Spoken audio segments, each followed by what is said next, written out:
Welcome everybody to Tuesday night on a Wednesday.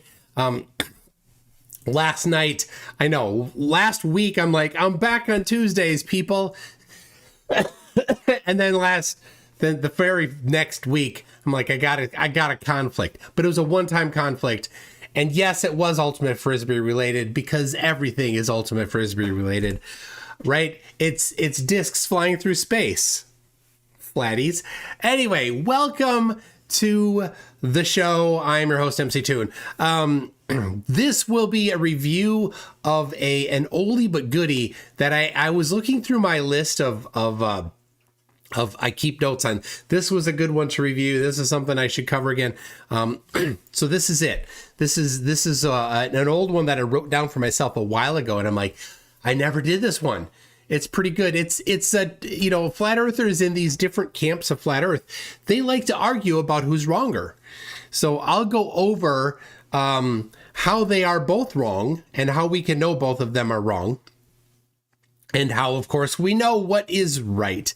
So there's that. Few things to go through first. There will be a meetup. It will probably be, I'm hoping, I don't know. There may be some schedule stuff. It may be a week from this weekend. It may be the 11th, 12th, 13th, somewhere there. Maybe the 12th. I'd love it for to the 12th. There may be something going on there is something going on the 12th. It can't be the 12th.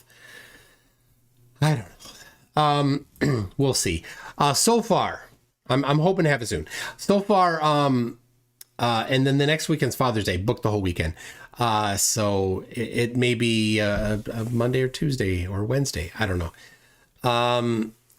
So far I have one person has selected proposed a spot on the east side of the Twin Cities, not too far from Inver Grove Heights, in Woodbury, an Indian restaurant in Woodbury, but they have several different restaurants right next to it. So it may be fine if you don't like Indian. So that'll be coming soon.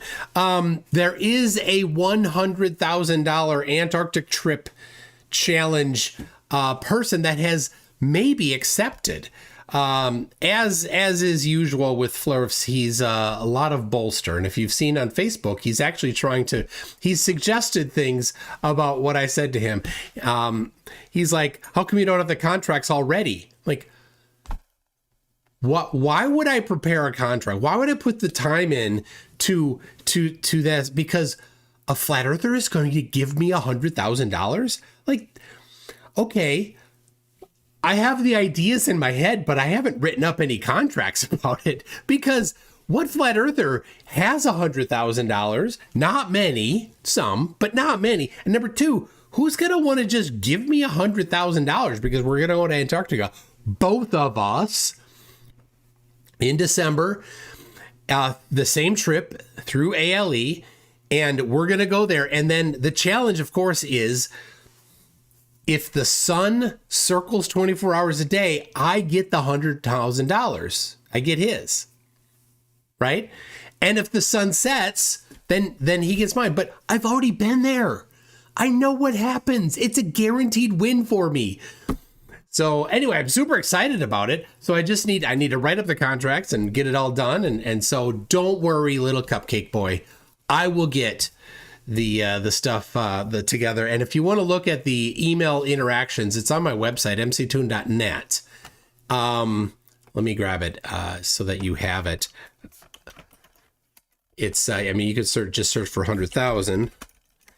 But the guy's name, I have his email address, and then he's posting on Facebook. Like, oh my gosh.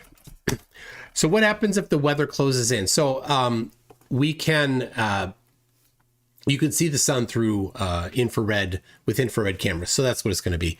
So put $100,000 on something. We're gonna have contingency plans, of course. So yeah, easy. You get a solar camera, not a solar camera, an infrared camera. And there it is. There's the sun. It never got dark. It never became nighttime. Sun, right? So that's super easy to do that.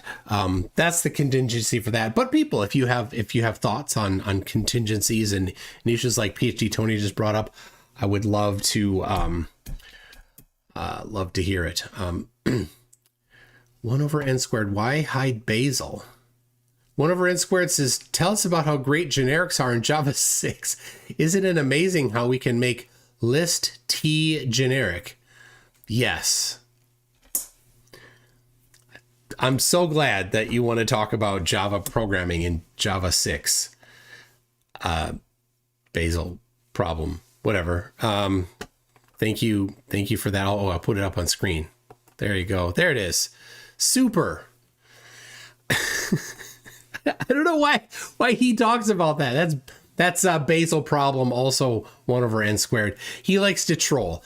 Like people, like he doesn't think the earth is flat, right? So he could come here and we could all be friends. But no, he doesn't want to be friends. He wants people to hate him. Well, I'm not going to be the one to hate you, Basil problem, but maybe other people are if that's your intention. But seriously, you don't have to be like that. But whatever. Yeah, he's just a troll. Of course, he's just a troll. Okay. Anyway, so I'm working on that. I got to put the flow state. Yes. You're a flow state gift from the the bag. Thank you. I appreciate that. So the $100,000 challenge, I wrote down notes. They're right here. I'll show you in a second. QOP is going to be debating Daryl E. Barry, and it's going to be on Modern Day Debate. It's probably going to be quite amazing. Right there. Here it is. So I check. So be on the lookout for that. That's on Friday. And I'm planning to do an after show, and I've already invited Q up to be on, and I'm going to send an invite to Daryl as well. If you remember from a previous debate that Daryl had with Witsit, Daryl was doing physics and math and deriving the downward acceleration and deriving the kinematics equations live. And Witsit he just freaked out. Ryan, moderator, do you see what he's doing? He's doing math. Anyway, it was amazing. It was amazing. So I'm looking forward to that. I told QOP that I'm looking forward to having him on, and that he is the humble goat, the humblest of all goats. Is QOP. Make sure when you run into him in the hallways at the middle school that he attends, make sure you tell him that he is the humblest goat of all. And then finally, the Celestial Navigation Challenge. There's a guy emailing me that wants me to re-up my Celestial Navigation Challenge, which is fine. Everybody can do it right now, but I just don't have the money up. So the problem is that there is a Glober, Bacon, who tried to pose as somebody else and do it, and he did it by manipulating geometry and warping everything. And then somebody told me that he's Bacon.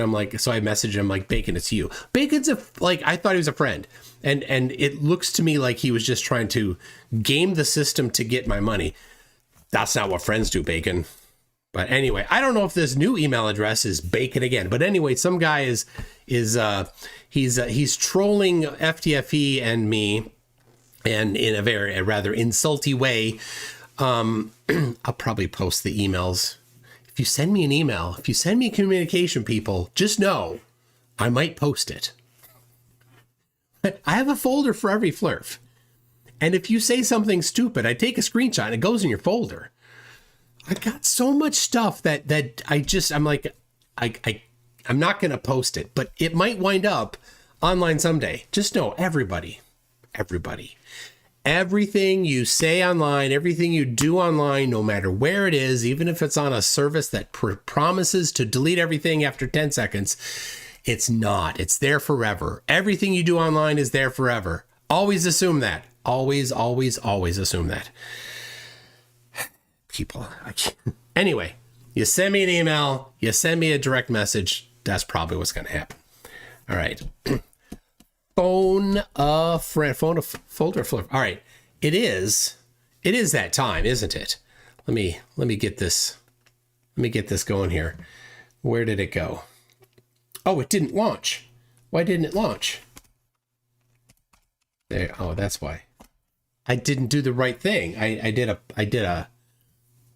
the wrong command, a dig command instead of a Python command. There we go. Launching. There it is.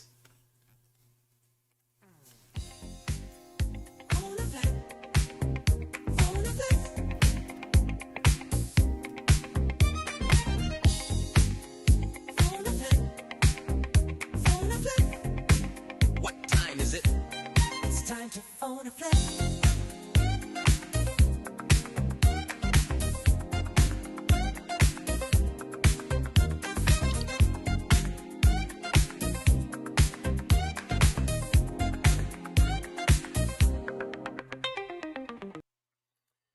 All right, I don't think that this Flerf is going to answer, but I'm ringing him up anyway. This is Your call has been Neil. forwarded to voicemail.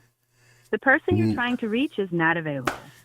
At the tone, please. Neil, record which your is message. Oakley's When you have finished recording, lapdog. you may hang up. Timu. Hey there, Timu. Joe Pesci. It's your best friend, MCToon, just calling you up to remind you that while you sat there for 8 hours listening to Oakley proposition other men for gay sex, and you pretend to be a Christian, it's really sad. Does your family know that you just sit there and gobble up his garbage that just spews out of his mouth while he pretends to be a Christian and while you pretend to be a Christian? It's really sad. But listening to him constantly talk about how he wants other men to put his balls in their mouth while you're just sitting there, and how he's talking about forcing himself on them physically. I mean, conceptually, but physically forcing himself on other people to violate them up the rear. Other men, you just sat there. You just sat there as a fake Christian. Neil, that's disgusting. Does your family know? Do you think that your kids would want to know this kind of stuff? Would they be proud of dear old dad that he sat there and listened to Nathan Oakley say those kinds of things to other men to proposition them? I don't think they would, Neil. I'm pretty sure they wouldn't. But I'll tell you what, why don't you go play that whole 8-hour video for them and ask them, hey, kiddos, what do you think of dear old dad? Anyway, love you. Bye. All right, there you go. By the way, Icy Spin has been working on a compilation of an 8-hour session that Nathan Oakley did last week, where basically he was propositioning men for gay sex. Did you hear that? Yes, indeed, that's what he was doing. And Timu Joe Pesci sat there the whole time just gobbling it up. So what a super swell guy he is. 1 over N squared, also known as Basal Problem, says, is Will Duffy a polar explorer? Indeed, he is not. He did not go to the pole. Though sometimes people tongue-in-cheek or kind of jokingly say that because you went to Antarctica, you are a polar explorer, but no. And really, it's been explored, so I don't know. Can you really be an explorer if it's not the first time you've explored a spot and somebody else has done it before? I don't know, maybe. But yeah, if he went all the way to the South Pole or all the way to the North Pole, he would. But I don't think that counts, though people feel free to use it in a colloquial term if you want. Jack Fetter says, Basil's neurons fire completely at random. I know why he's talking about generics in Java 6. I mean, I loved it when Java 6 came out with that. It's a fantastic feature of the language, but I don't know. Icy Spin says, Ryan's legacy lives on through crying Witsit. Oh, yes. Moderator, Ryan! QOP's mom, he says, make sure not to schedule the play date on a school night. QOP is very cranky when he doesn't get enough sleep. I'm really looking forward to it. QOP is like he's got his issue, but he's fun. He's at least fun. He's got a sense of humor. Other flatties don't. Oh, Facty sent a gift. It's these clapping hands. It's a high five. Thank you. High five. Facty. Thank you very much. Okay. Where am I reading this here? Thank you very much, Q up to mommy. I will be sure. Basal Problem / 1 over N squared says, do you think Will Duffy is a great guy? I do think Will Duffy is a great guy. He's a super great guy. I've met him in person several times, and I've talked to him regularly since we went to Antarctica. Well, before and since. I sent him some messages today. So, and yesterday. I mean, hardly a week goes by where we don't have some sort of exchange. So I've met his whole family. He's met some of my family. He's a great guy. Absolutely. Yep. Fletcher Boy says, did Nathan Oakley's wife leave him finally? So I think my guess is what happened is Nathan Oakley's wife and kids were out of the house on last week, whatever day it was. Maybe it was Wednesday or Thursday. Whatever day it was, I think they must have been out of the house, freeing him up to go online and look for other men to place his balls in their mouth. Which I think he tries to reduce a little bit, just a tiny bit. It just has a little reduction in how often he propositions that when they are home. So that's my guess. Though I do hope, Paula, I do hope you do leave him. That would be a good move for you and especially for the kids, because the kids growing up in that environment, not a good thing. And certainly when they get older and they discover that their dad is the one that constantly propositions other men to place his balls in their mouth all day long while lying about the shape of the earth, and not getting even the basics of geometry right. I mean, it's not a good thing, right? That they're not going to want that to be dear old dad, just like Neil. I mean, Neil's kids. Anyway. And then, yeah. Ooh. It did catch this. Facty sent a sticker. Thank you so much. All right. Icy Spin says this Ludwig clown is boring AF. Is that Basil? Basil problem? I don't know. Toon. Solid icon. What? I don't know. Toon would absolutely love to talk. Oh, Ludwig is somebody in the chat here. Let me see here. Yes, I've seen him before. That's right. I see Ludwig. Now, Ludwig, and if you don't know, Ludwig has a Flerf wiki page. And one of the things that Ludwig likes to do is do gematria. And it's funny because he's like, oh, this word in gematria has the same number as this word in gematria, which is ridiculous because there's so many different things that have the same word in gematria that it basically almost anything you want to say in gematria, you can say in gematria just by searching hard enough to find a word that matches. For example, his name is Ludwig Strassenhaus. He loves Mark Sargent and he plays gematria. So Ludwig Strassenhaus means these things in gematria. Axel Vasa Saint Simon of the Askerack. 70-year-old men, milk anything with nipples. My dick reincarnated inside your asshole. Hello, Illuminati. I love you. Even my body stinks and sexual depravity. So anybody that plays the gematria game, just know whatever your name is can be done the same thing with. Is it proof of anything? Well, if you think it is, then it is. But the rest of us don't think it is. So anyway, Ludwig, my email address is mctoon@mctoon.net. And I will set aside everything that I have on my schedule for the night.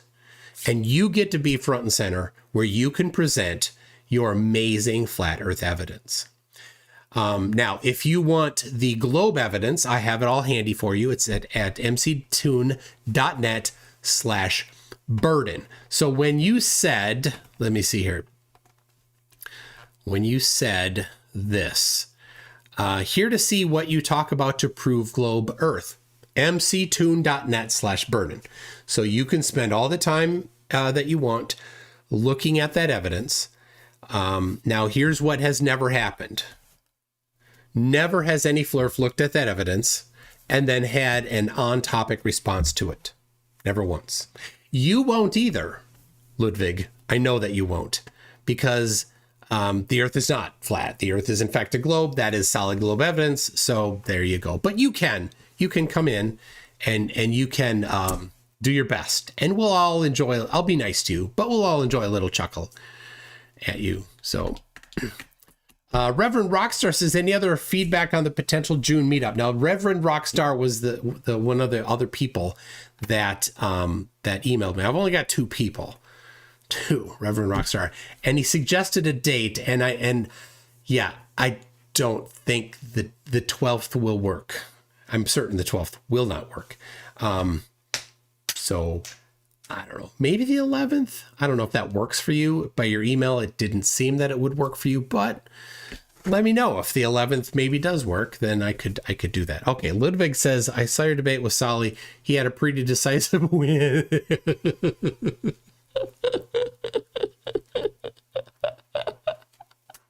Oh my gosh.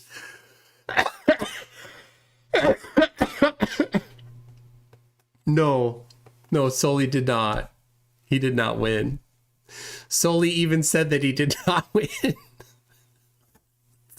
He was consoling himself the next day with Dearth, and Dearth told him that he should not go on any more any more debates. Because he's not that good. Anyway, we're going to be doing some Flatzoid stuff. So get your tab, get your cans of tab, people. You're going to need it.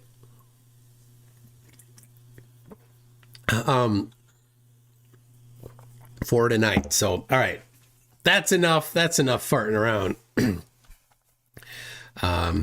Actually, I mean, I'm going to fart all day long. That's what I'm not ashamed to tell you. The other day, whew, I had some farts.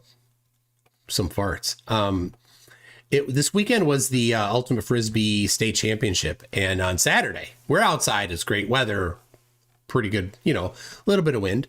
Man, my stomach was like, "Yep, it's time to let loose," and I was letting loose all day. Good thing it was outside. So okay. There is that. Now I did a little.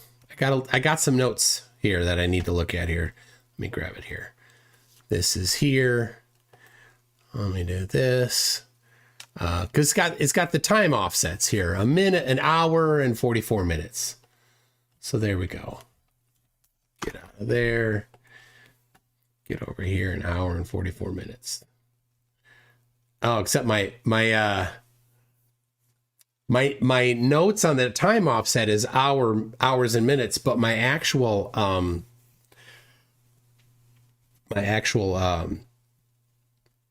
thing is in just minutes. So an hour and 44, I gotta add 60 to 100. Now Flatties, 44 plus 60. Ludwig, this is gonna be hard for you. So I know I'm not gonna ask you to do it. Everybody else, it's 104. I need to jump forward to 104 minutes. And 21 seconds. There we go. All right. Here it is. So if you don't know, Flatzoid there on the right is a flatty who doesn't understand gravity, and he thinks it's buoyancy and density. And Nachiketa on the left side there is a flatty that thinks that the Earth accelerates upward at 9.8 meters per second squared. And I'll go over how we know both of those are wrong in a bit. But we might as well get into the festivities right away. Because of how... It's a little loud. Hold on. Pull it down. There we go. Well, because how forces work on the plane. So let's talk about that. Let's talk about the stationary Earth versus rising Earth, right? Yeah. So you believe the Earth is stationary? Yes, it's observed. Okay. And why do you believe the Earth is stationary?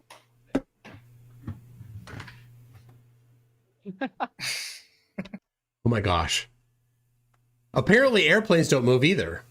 Because if you're an airplane and you looked around, that would be it. That's how this is it. This is how dumb flat earthers are.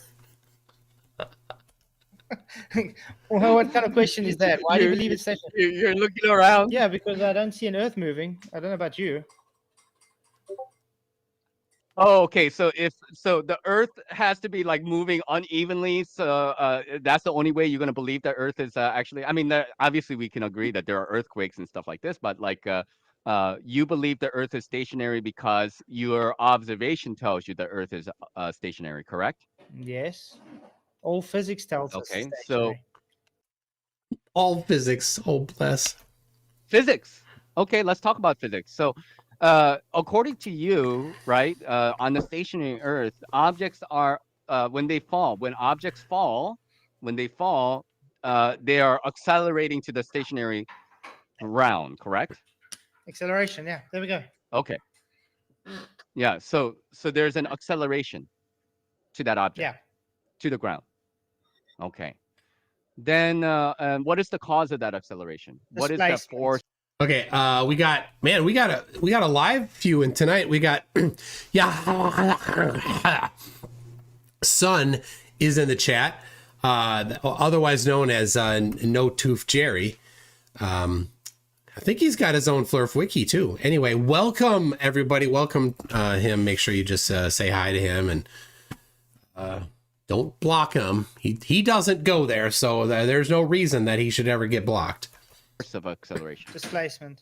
What? Displacement. It has an unbalanced force, and because the displacing the air around it, it has to move. I picked it up, I put energy into the system, and it has to use that energy up. Wow. So gravitational potential energy, something well understood and covered in probably about 9th grade physical science. Gravitational potential energy.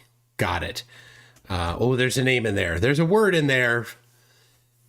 You didn't identify the cause of, what's pulling it down. All he said is that there's a difference in energy. That's not quite there yet. Okay, so so you would call that relative density disequilibrium, correct? Yes. The fancy word of buoyancy. But what causes that disequilibrium? That's the question. We don't question that there is a disequilibrium in the pressure here and the pressure here. There's a cause of that, and that's the thing that we're wondering about. That flatsoid just says, well, it just is. Buoyancy. No. It's not The buoyancy. reason I don't use the word buoyancy is because that's hijacked, the globe hijacked that off of Archimedes' principle. Oh, it was hijacked. Oh, bless. Okay, so what's the difference?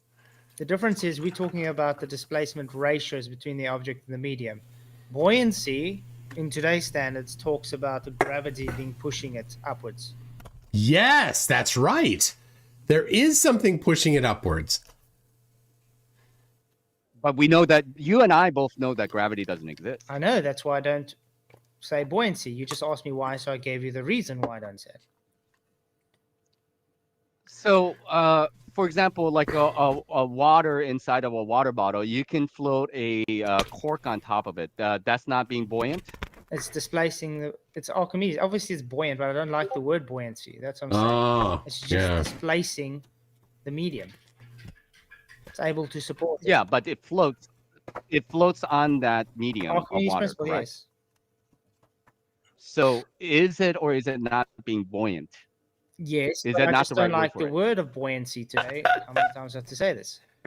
I don't like the word. It was mean. I want to have clarification because you don't like the word buoyancy because it's somehow hijacked by the globe, Mm-hmm. correct? Correct. So what word should we use? Displacement? Just say displacement, yeah. Yeah, but displacement can mean a lot of different things because, like, when something is buoyant, it means it's floating, right? If Everything, a buoy, everything buoy always has is on, buoyancy. Even things that sink have buoyancy. What was that ding? That was, but yep. buoyancy and buoyant are different words, are they not? Same etymology. Same etymology. Therefore, they're the same word. Okay, so Oh. I thought the word buoyant means that it floated. Even No? things sinking is still buoyant. It's just not buoyant enough to float up. He's got that right. I see. I see. Okay, so things go down because it just goes down. Is basically No, the because the position that you medium are is not holding. able to support it because of its displacement ratio. Now, Things go up now too, by the way. as far as like, excuse me, Things also go up, just to let you know.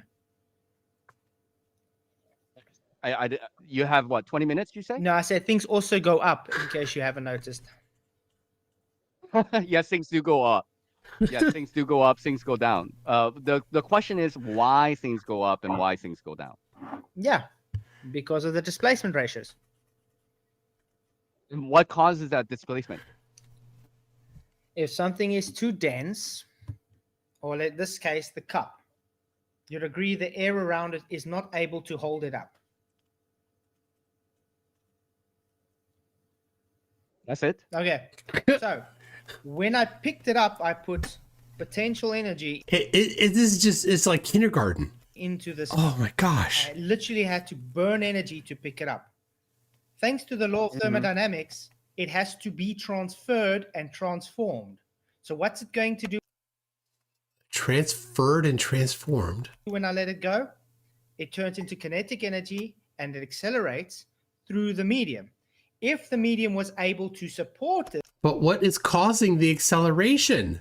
this, let's say in mercury, it would hold it up. If it wasn't, like the air, it would accelerate. So it's transferring that energy around to its surroundings. What about accelerometers? Why do you think that All right, so that was painful. All right, let me get,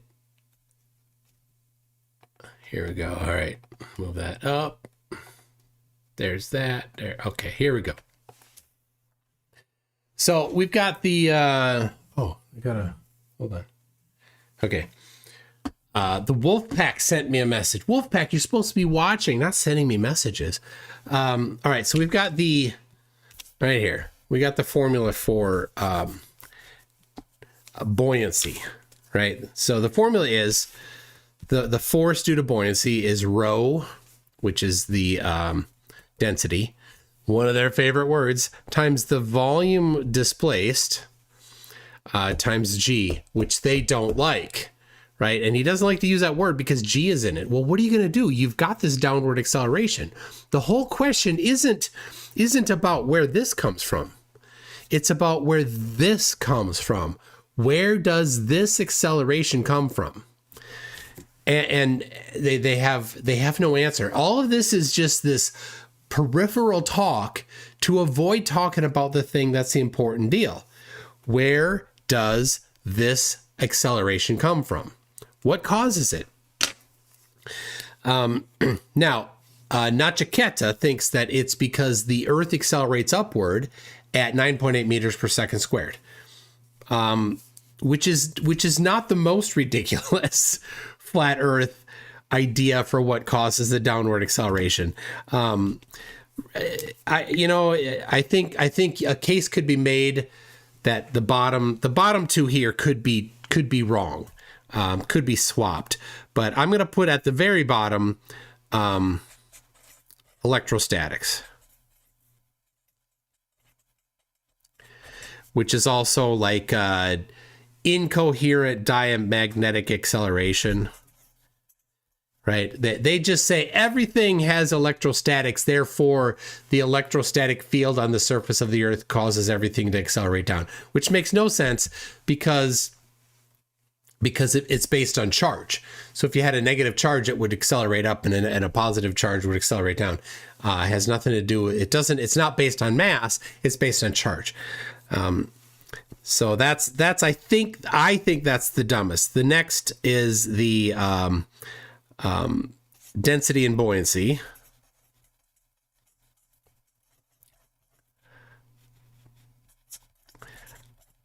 Also called, that's a K. Why did I put a K there? also called relative density disequilibrium. That's what Flatzoid likes to talk about. Then you've got the next dumbest one is upward acceleration.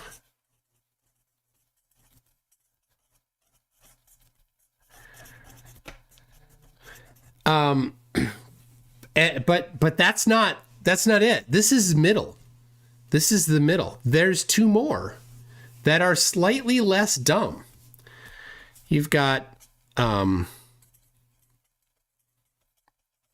infinite plane. Now this, all right. So let me back up. Upward acceleration sort of explains it, but there's problems. And so what they claim is they say that the Earth is a plane, it's a disk or it's something, and it is being accelerated up. What's causing that acceleration? Don't know. But it is 9.8 meters per second squared. Now, the main thing that debunkers try to bring up about this is by saying, well, it would be going the speed of light after a year. And that is not the case, because they do not reject relativity. They accept relativity. And according to relativity, you can have something accelerating at 9.8 meters per second squared indefinitely. Inside that reference frame, you have a different experience than outside that reference frame. Outside that reference frame, because of relativity, Clive Wells can come in here and explain it if he wants. It will not appear to the outside observer that it's going the speed of light. And in the inside, all that you know is that you're accelerating. So it works. That is not the debunk of it. The debunk of it is that the specific acceleration on the surface of the Earth varies. It is not the same everywhere. If the entire Earth were accelerating up, then the entire Earth would always have the same acceleration. But at higher elevations, it's lower. At nearer the equator, it's lower. The acceleration is lower in both of those places. And so a mountain near the equator, like Mount Chimborazo, has some of the lowest acceleration on the entire Earth. And also then near the poles, because the polar radius is slightly smaller than the equatorial radius. So you're a little bit closer to the center of the Earth. And you don't have that the centripetal or the centrifugal acceleration at the poles. So you those two reasons cause it to go up slightly, but measurable. So those are the reasons why upward acceleration doesn't work. Infinite plane then works a little bit better. It is possible hypothetically to in your head to mathematically construct an infinite plane of matter and have gravity work. And that an infinite plane of a certain particular thickness and density will cause a consistent downward acceleration of 9.8 meters per second squared everywhere. But just like upward acceleration, there's a variation in the downward acceleration. The infinite plane doesn't explain that. In fact, it's even worse, because an infinite plane would be unstable if there was any inconsistencies in the density. And so if they're going to say, oh, well, it's the inconsistencies in the density that causes the variation in the downward acceleration, but that would cause the infinite plane to collapse into a sphere. So that doesn't work for them. Sorry. Anyway, then there's one more. There's one more thing. It is a solar system. Solar system size. Roller coaster. Now, there are a few flatties that take this. There are even less that suggest the infinite plane is the cause. I know of one. And there are maybe one or two, and that definitely does not look like I spelled anything correctly there. That's the word sized. There is just a couple that think that there may be a solar system sized roller coaster. What does that mean? You take the entire Earth and you put it on a roller coaster. and you spin it in a circle that is the correct radius and the correct size, such that it generates 9.8 meters per second squared downward acceleration. There you go. And what is the debunk of that? Well, again, the variation in acceleration, which they will have to say is due to the variation in the density or the variation of the amount of matter underneath the Earth at that particular spot. Yep, okay, you can do that. But you know what they can't do? They can't do that because we would be able to measure that rotation, and we don't. So there you go. These are my personal 5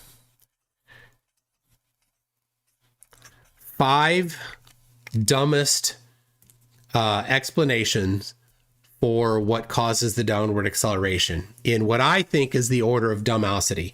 And this is the highest dumbosity here at the bottom. So if you've seen others, I'd like to know it. I should probably document this. But none of them actually can, well, these two cannot produce 9.8 meters per second squared. Neither of these can. These 3 can, but can't explain other nuances. And what's weird is that there's so few of these that have a little better chance at it. There's so few people that suggest this. But you basically have the dumbest of the dumb down here. That is where most of the people fall, right? They just fall to the bottom as the dumbest. So, including Yaha Son here is in the chat. He thinks it's probably, my guess is it's this one here. Maybe we can ask him to confirm. Jerry No Teeth is do you think that it's density buoyancy that causes the downward acceleration? So Unforticated says, if you document this, can you maybe type it instead? I can. That's the nice thing about documenting it. Of course, the Flerf Wiki is open for everybody. Hey, there's my hand right there. The Flerf Wiki is available for everybody to document. So heck, whoever wanted to could go and create that right now if they wanted. So I will get into how we know where this comes from after a bit here. So Icy Spin says, Ronnie and Jason say the sun sets into Earth at nighttime. No tooth should confirm this. That's a good idea. Yeah. Oh, he says maybe. Yeah. Says maybe. All right. Well, maybe. Good job. Good job being so knowledgeable about your own ridiculous belief system. 1 over N squared says, have you upgraded to Java 8 cutting edge? Java 8 was a landmark release in the Java history. So yes. Icy Spins is necessary. Never forget Facazzoid DM. Did you send me a DM? Oh, that's it. Okay. Let's see here. That's it. I will, you know what? I will, drop that up on screen for everybody to enjoy. The reason why we call him Facazzoid is this here. Where'd it go? There it is.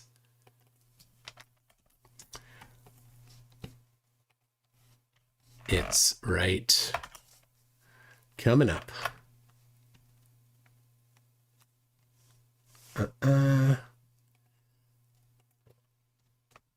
Right there. This is it. So during while he came onto my show, and he said that he did not receive a formal invitation to come to TFE, and that's why he didn't accept. I said, well, how was Will supposed to have formally invited you? Your email address is not on your YouTube channel. So what did he do? He quickly went over to his YouTube channel and attempted to put his email address on the YouTube channel, but he misspelled his own email address in his haste. He actually misspelled his email address. It's supposed to be an L, not a K. That's right. So in the middle of when he got called out for not having his email address listed on his channel, he quickly did it to try to cover up. And he misspelled it. I mean, the K and the L are next to each other on the keyboard, so I get it. He was typing fast. But of course, he hadn't had his email address on his channel. That's why he did not receive an email. Will asked me to help him get the email addresses of all of the 24 flat earthers that he wanted to invite. And so I did everything that I could to get all of the email addresses of everybody that I knew. And I did not know Picatsoid's email address. I knew how to address him on Discord, but Will is not on Discord and never used Discord and wasn't interested in using Discord. He wanted to send the invites by email. He had ODD TV listed as one of the people that he wanted to invite to the trip. And I'm like, Will, he's currently in prison. You can't really expect him to break out of prison for it. He's not going to be able to. And I was like, I think you should invite somebody else. But he's like, whatever. So ODD TV was at the time in prison for drugs, selling drugs or something like that. He was serving some time in prison. Since then, this is funny. ODD stands for Overdose Denver, by the way. Anyway, ODD has been released from that particular incarceration and has once again been incarcerated. And why would that be? Well, let's see here. Let's see if I can pull it up quick. In fact, I can pull it up quick here. So Flerf Wiki is your friend. If you're ever wondering, what about this Flerf? Then pop over to Flerf Wiki and see if you can find any info on the Flerf. And if you can't, if you don't find it on Flerf Wiki, then you could be the one to put it in. So anyway, here it is. This is the mugshot for when he was in prison prior to TFE. And let's see, then it was in 2021. Then this is interesting. In October 25, he was arrested for bank robbery. And he's currently listed as incarcerated. So this was a tweet by FBI Denver. Do you know this guy? FBI Denver Mountain Safe Street Task Force and Aurora PD are asking the public to ID the suspect in the September 24 robbery of BMO Bank at East Yale Avenue. Anyone with information. So there it is. There is this is a picture on FBI's Denver, right, tweet. And then they're like, oh, we found him. So they arrested him. And so they did another tweet later, saying, oh yeah, we found him. It's Matt Prosella. So anyway, now this is alleged bank robbery. But yeah, the court of public opinion has its own verdict. Anyway, like a bank robbery. What does he think? What year does he think it is that he did a bank robbery? What kind of... Oh my gosh. Oh my gosh. Okay. Let me see if I get an email from Ludwig. Nothing. Weird. Ludwig, nothing. Flatties are scared. They should be. Flatties, you should be scared of me. You should be. I'm 8 years in this. I am an expert flat earth debunker. 8 years. I've crossed the threshold from non-expert to expert at the 8-year threshold. So be scared. So no, ODD, I believe, is currently in prison, potentially still awaiting trial on the bank robbery. Though I don't know. That was, what was that? March of last year? November last year. So November 25, they picked him up. So I don't know how much of a backlog there is and how, soon he might be going in front of a judge for the trial. But I do hope that he does get a hold of some of the best sovereign citizen informational videos so that he can be definitely found guilty. I love them. Anyway, thank you for the sidetrack, Icy Spin. 1 over N squared says, do you think it's weird for folks to watch flat earth streams all the time? No. Thank you for asking, though. Basil problem. Then again, 1 over N squared says, MCToon, you studied gravitational potential energy in 9th grade. Remind us of the invariant in special relativity.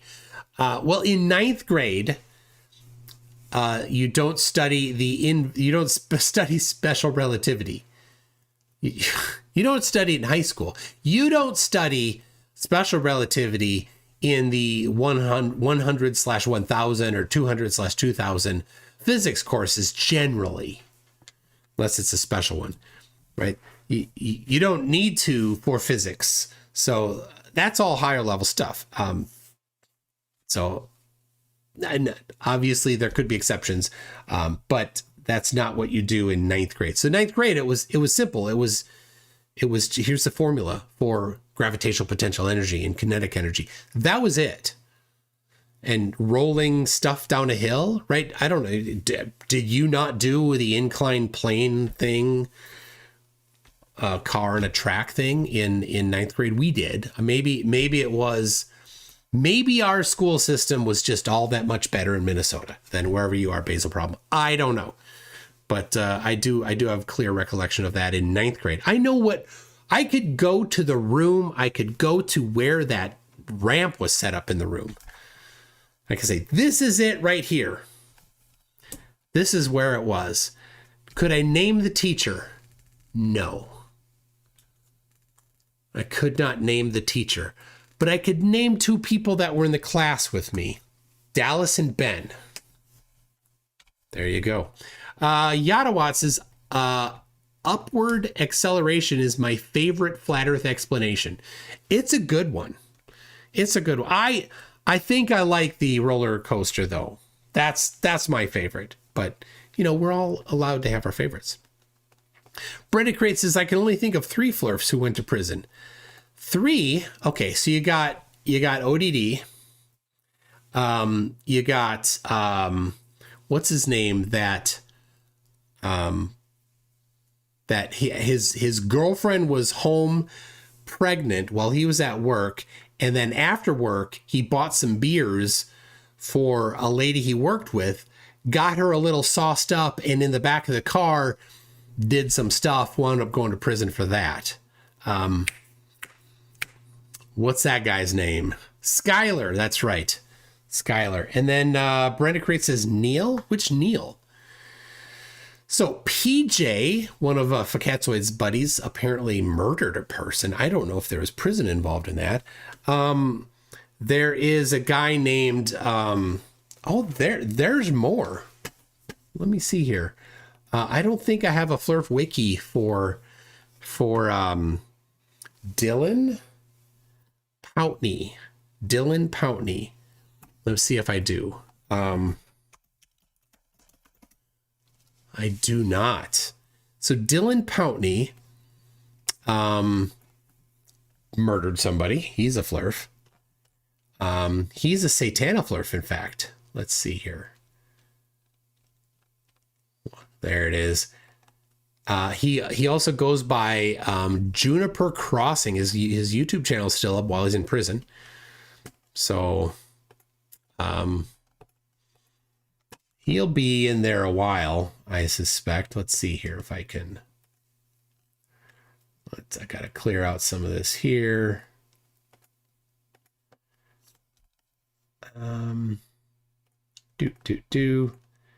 Time zone. Oh, so I got my my app here. It keeps everything up from last time. So gotta clear out the stuff from last time. Like creaky. All right. Here is some stuff from Dylan Poutney. This is yeah. So what they do is they see that there. I'll let you read that. I spill my blood to right. This is their blood, right? Evil live 144,000. Thank you, Mr. Satan. That's from, there it is, signed Dylan Pountney. See that? That's Dylan Pountney. Now, he's a flat earther, and when he says Mr. Satan there, he's talking about Mark Braun. Mark Braun, who has been a flat earther on YouTube longer than Eric Dubay. A flat earth instigator, influencer. Yeah. Let's see here. We got, there he is getting arrested. This is amazing. This is on his YouTube channel, probably still there, right there.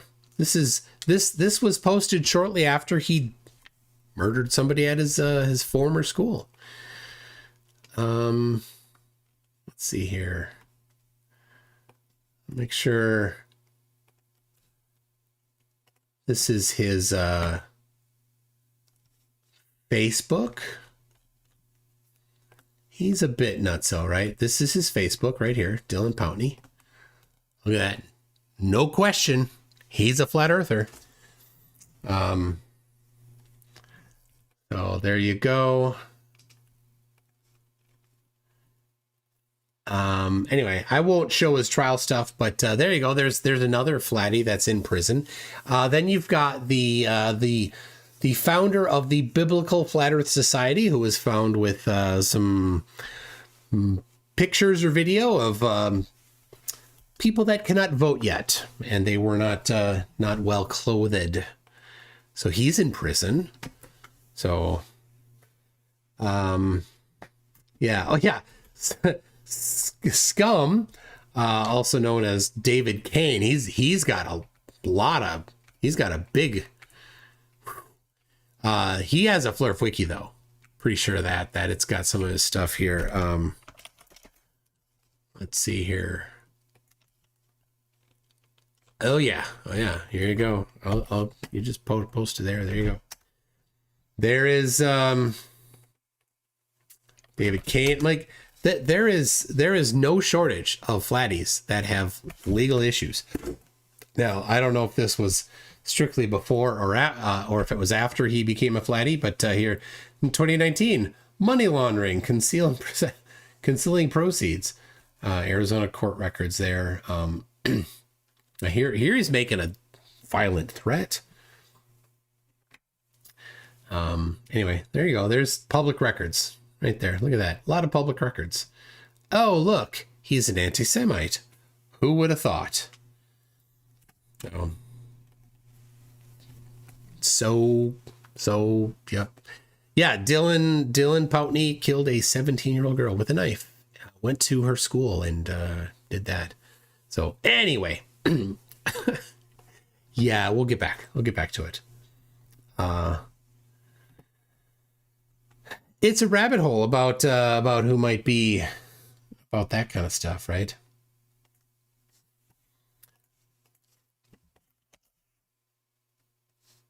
Accelerometers don't pick up downward Because of its net acceleration. force. Because of its net force. What does that mean? Can you explain that to me? When everything is in free fall, it's falling at the same rate. So like a water bottle, like the liquid, solids, and gases, they're all falling at the same rate together, Yes. and that's why there's no displacement. There's still displacement. Me sitting in this chair, I'm displacing the air around me. There's always displacement because nothing can take the. None of this is important. Yes, as long as there's a medium, as long as you're not in a perfect vacuum, you're displacing some amount of the stuff, right? It's the buoyancy formula. You've got rho, which is the density of the medium, and V is how much of that medium is displaced, right? And if it's air, then there you go.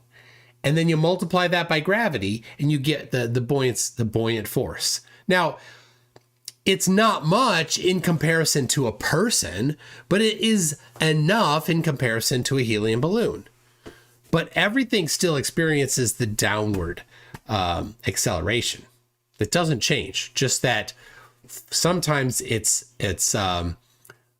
there's more downward acceleration due to mass being pulled down by gravity than the buoyancy. Most of the time there is. But when you have a helium balloon, yeah, the downward pull of the air is stronger than the downward pull of the helium balloon. Flerfs are so confused by that. The same space as anything else. There's always displacement everywhere. Wait a minute. Nothing can take the same space. One second. You just said that nothing can take the same space as anything else. Yeah. Is that what you just said? This cup. Nothing can take space from anything else. Yeah. Okay. This cup. I can't take the space of this cup. The cup can't take the space of me. I'm displacing the air around. Amazing. Displacing this cup. Groundbreaking stuff here. Yeah. Okay. Yeah.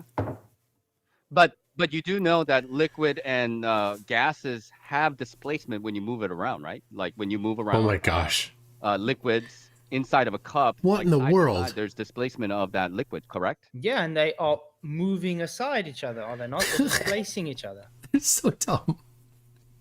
Yeah. No, So why doesn't it happen when you it does. drop this? Because it's all. It does. Air and water still, they don't. How can I put this? If I have a pebble and I have another pebble, and I put them together and drop them, they still a pebble and a pebble. They're not intertwined. They don't mix. It's still displacing. When you mix Good the job. water bottle and you let it fall, you're still seeing the water and the air. They're still displaced from each other. The only reason they're not mixing up is because they're all going down at the same accelerative rate. Oh my gosh. Like, let's put it in very simple terms. Let's say you push a car. It's quite difficult for you to do it alone. Just this is not a new thing. This is an old thing I took notes on. Now let's add another person. It's a bit easier. Until you finally get 10 people. Now you hardly have to touch the car to move it because you've displaced all the force together over the surface area of that car. It's the same. That is not. Oh my gosh, that's not how it works. There's no displacement involved in people pushing cars. It's just an increase in the amount of force. Oh my gosh. Same with the bottle falling. You have what we call net forces. So when everything is falling at the same rate, those net forces have become zero because they're all going down because it's accelerating. That's a force. It's forcing itself downwards in the same rate. So therefore, there is no displacement as you place it downwards. Would you agree that when you move like a water bottle in one direction or another, when there's a displacement, do you understand why that displacement does happen? Like what I'm asking is basically like when I move this water bottle in a direction, the heavier, more dense object wants to be left behind. I don't want to use that word wants to be, but it gets left behind, and then the less dense object gets pushed in the same direction. Oh my gosh, just this is just high school physics concepts, right? Mass has a resistance to acceleration. They don't get that. Yeah, there's a reason for that. Yeah. Something that's dense, it takes more energy to move than something that's less dense. Okay. So it's just the same as saying it takes 10 newtons to push a car, where it takes 5 newtons to push a tennis ball. You understand? Because it takes more energy to move something that's denser or heavier than it does something lighter. That's why you have that displacement when, for instance, you accelerate a car and you've got a balloon inside the car and you see the balloon go forward. Because the heavy gas still has to catch up, and that's why it's displacing it. Okay, so I mean, like, you have seen this video before. You must have, right? They're just sitting there like these people who have never actually studied physics, arguing about physics stuff, trying to sound smarter than the other person when neither of them have a clue about the topic of the balloon. Mm-hmm. That's what I just explained.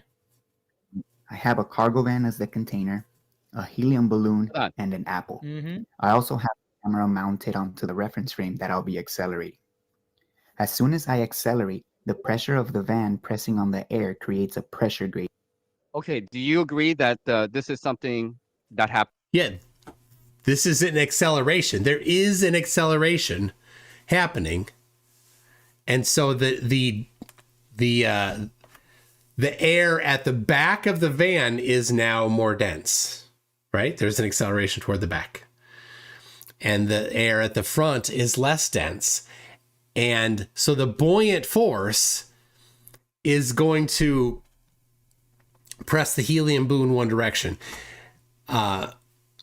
And the other one, there's another thing hanging down, right? That gets pulled back because it doesn't have the buoyancy compared to its mass, the acceleration due to that acceleration, that the force due to that acceleration, which includes the mass, right? F equals ma. It was just force equals mass times acceleration. So you take that mass, you accelerate that mass, it's going to have a force. That's what's happening there. That's why you see that moving to the side. And the balloon has the same thing. It has the same acceleration pushing it toward the back of the van, but the buoyant force is stronger. Happens Yes, it's inside of a observable. van with a balloon and an apple. It's observable. There's just one faux pas you guys keep on ignoring. Is that Which is what? balloon and that apple already displacing the medium around it? Is that balloon and is that apple The answer is yes. They both are displacing it, so they both have a buoyancy force. already displacing the medium around it? Yes, I would agree. Great. Wait, in the life you think that Busak Bologna is Kevin? Like Q Kevin? Now it's not Kevin. The guy the guy's DM. All right, hold on. Let's go to this here. I got to pull it up here. And we're going to look at the picture here. Sorry, this is off track, but what fun would it be if I was just an aggressive, gotta stay on track kind of guy, right? Why is that hazy? I don't know why that's hazy. Like it's weird. You see that it's like there's something in front of it. I don't know why there's something there. Let's see if I can close this and reopen it. Oh no, it's there too. If I go over this, is it it's not there. That's interesting. The browser thingy do whopper has like something over it, and all right, well, and I can't. Oh, I can click. Okay, so here is the. I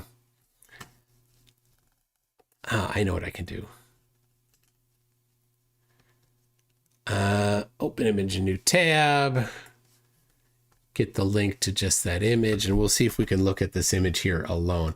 So this is what the guy sent me in his first email. It says, you can contact me for further discussion. So the subject is, I accept 24H challenge. You can contact me for further discussion. I send you message on Messenger also. And then he sent a message to David Kane that says, hi, I accept challenge for your 24H sun claim. And then right there, you see that? This is in Not American. Now, I don't know what that language is offhand, so I copy pasted it, put it into Google Translate, and it says it's Bosnian. Now, I do believe that Kevin could have this bad a grammar. Kevin, the guy from Canada, spells his name with a Q sometimes. That's who I think you're talking about, right? So I don't think that's Kevin with a Q, because Kevin with a Q speaks Canadian French. So not Bosnian. So that's why I don't think that's it's the same guy.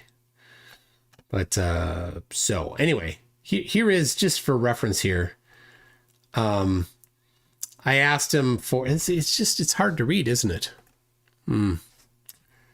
Anyway, read it on your own time. I'll point it as.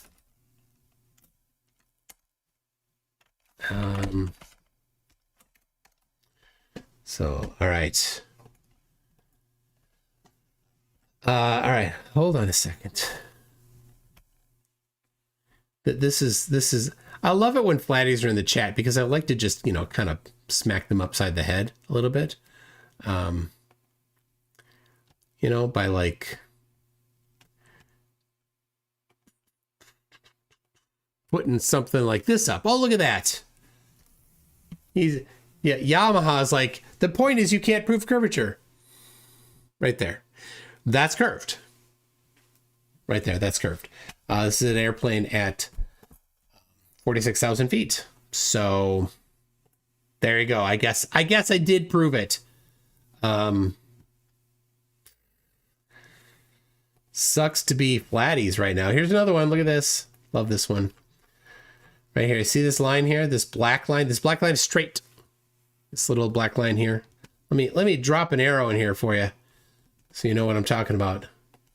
This black line right here. See this? This black line is straight. Okay?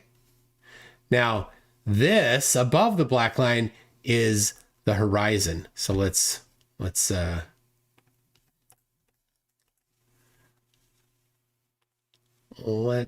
do, hold on. Do. All right. So this black line, remember the black line is straight. We got the middle here and it's up, it's higher. And then as we go farther and farther, it's curving back. So again, there is a photograph of the curve from how high? 72,000 feet. Not 37,000 here. It's 72,000 right there. See that? 72,385 feet. That's the height. So there you go. Prove curvature there. Now, if he had any teeth, I would have knocked him out, but they're gone already. We got, let's see. Is this one? Yeah, Eric E-Man. That's not a great one. I need to get a better one from him. He did a great job. And then Dwayne Kellum, good old Dwayne Kellum. Amazing. There it is. Look at that. Curved horizon. Jerry is allowed to derp on Zoom, but he needs to provide what is it? His standard of evidence, or so, no, he needs to declare two things that he would accept as globe evidence first. So that's what he is allowed to. Then he can come on stream. Otherwise, he's just a liar. And Revelation 21:8. Not going to be a good day for him. Revelation 21:8. Okay. Right, get back to it here. You try to get me off track here, Yamaha. But now this thing is getting, I don't know how much of it. There it is. 2 hours and 2 minutes. So I'm looking for 122. All right, here we go. It's because of inertia, okay?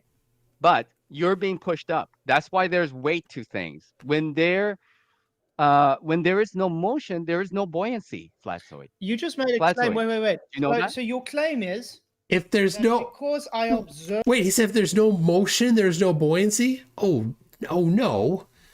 Oh my gosh! Of this cup, which will literally show it has a vector being an unbalanced force downwards. It means I am moving up towards it.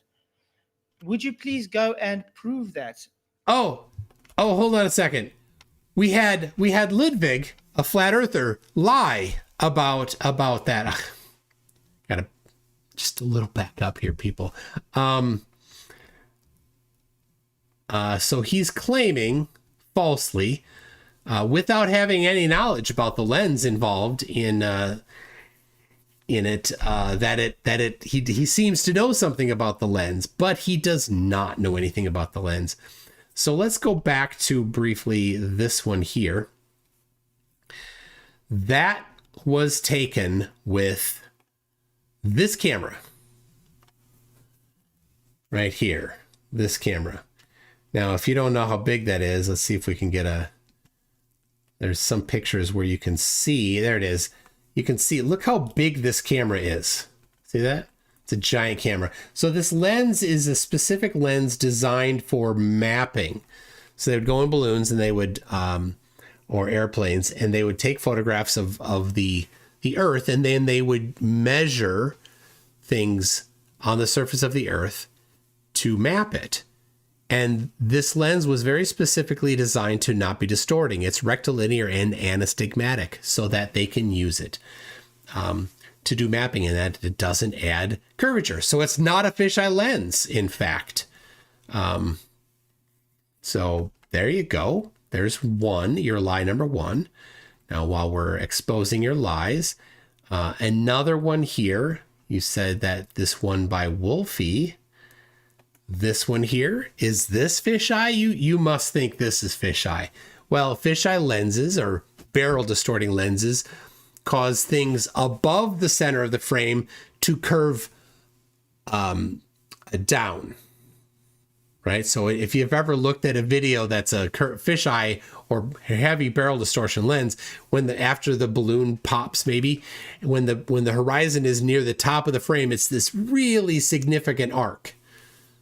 But then when it's at the bottom of the frame, it's an arc the other direction. That's what a barrel distorted lens looks like.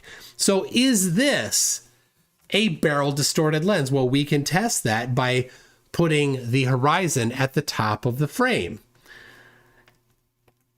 and find out that it does not, in fact, curve more. It's the same amount of curve. And we can put it at the bottom of the frame. If it's a barrel distorting lens, then at the bottom of the frame, it should curve up on the two sides. It should be a big smiley face. But, oh dear me, no. It's still curving the same direction. So there we go. I love pointing out how flat earthers lie. So there you go. Thank you very much for being a liar. And all flat earthers are liars. Every one of them. Now, maybe we could give them a little bit of a little slack here. Maybe they're just super ignorant and gullible and stupid. Maybe that's it. Maybe they're not just a liar. Right? Neither's good, but that, give them a little slack there, right? All right. Right. Anyway, if you're gonna make up other excuses, you never again get to bring up high altitude balloons. You know why? Because you've never actually examined them. You've never questioned, is that a rectilinear lens? Can I get the full video to see if from ground up to the top, if there was distortion? You've never wondered, what is the specific camera and lens used in that? Oh, that's right. I didn't to call back. Oh, a second. I don't know why he got timed out there. I don't understand that. Don't understand that. Don't make me give him a wrench. One more. Dwayne Kellum. That would be. Let's see. Let me grab it here. This one here. So this is the one from Dwayne Kellum. And of course, if you just go to my website, mctoon.net/Dwayne, you can find out that it is the lens is a Sony FE 50 millimeter f1.8 lens. And then you can go to thedigitalpicture.com and you can look up the review of that particular lens, and you can find out whether or not that lens is distorting or rectilinear or not. And then you can find out that, once again, Flat Earther lied. So anyway, there you go. Thank you for lying. That's why we love the flatties here. so that we can show that they are lying gullible people, right? They just can't help themselves. And by the way, look at this. While they're talking, we got insane anti-Semite repeat criminal David Kane right here, sitting down there, being as useless as always. All right, and PJ also, who killed somebody. Wow, what a group. Yeah, and by accelerometers, I mean, like you can talk about accelerometers being that things are being all going down at the same rate, but in any other direction, there's displacement of liquid gases and solids. Okay, in any other direction. But why is it special pleading that in the downward direction that there is no displacement? And you're saying that there is displacement, but there is not. There's always displacement. But I'm going to tell you again. This is because you don't understand the difference between a balanced force and an unbalanced A force. slinky will only I think the whole issue comes from you guys don't want to accept that there's an unbalanced force when something is static. What? I think the whole issue is that you do not want to accept the fact that there is the Earth is not stationary. There But is that's no just me, observation okay? And, of I'm your telling you. claim. I'm sitting here. I don't observe a moving Earth. I am able to observe this thing. I can measure a That's weight. incredulous. I can measure a Platzoid. weight of it because it has an unbalanced force as it is forcing. Flatso, this is what's ridiculous. Nachiketa here is correct in this philosophical position where there is this downward acceleration. It's not due to density and buoyancy or a disequilibrium. The disequilibrium is the result of the downward acceleration. So dumb. So dumb. It's been 8 years, and I'm still baffled every day at how dumb they are. Itself on the scale, not the scale Platzoid. forcing itself on. Everything is moving up with you. No, it's you not. are sitting in a house, on a Prove chair, it. on a table. Prove They're it. all moving up together Prove it. by accelerometers. Accelerometers. By And I accelerometers. just made my point again. You don't understand the difference between a thing that has zero net force, an unbalanced force, or a balanced force. So when an accelerometer, What you don't seem to understand. Oh my gosh. Oh my gosh, Ludwig. It was one photo. You can tell he just zoomed in on the first presentation, then panned down on the photo and zoomed out for the second and panned up for the third. Oh, I'm going to prove you to be a liar again. I am smarter than you, Ludwig. You are dumb. Ludwig, you are dumb. I want you to, when you're laying down at night, every single night for the rest of your life, I want you to lay down. I want you to think, Ludwig, from my heart to you, Ludwig, you are dumb. I am ahead of you every step of the way. Actually, Wolfie is ahead of you every step of the way. Okay. So, Wolfie. All right. So now he thinks that they're just so, I mean, it's so easy. It's so easy. All right, is it there? I want to make sure I get the right video.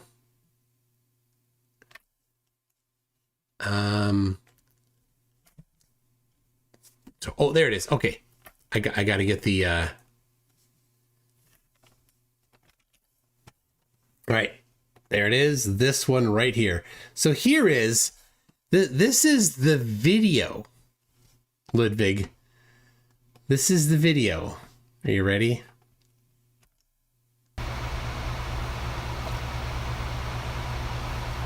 And for reference, this is in the cockpit of a Bombardier or Bombardier, don't know how you want to pronounce it, Global Express 6500 jet. And what you're seeing on screen there is the heads-up display, which is goes in a thing in a little panel that goes in front of the pilot so they can see this information in front of them.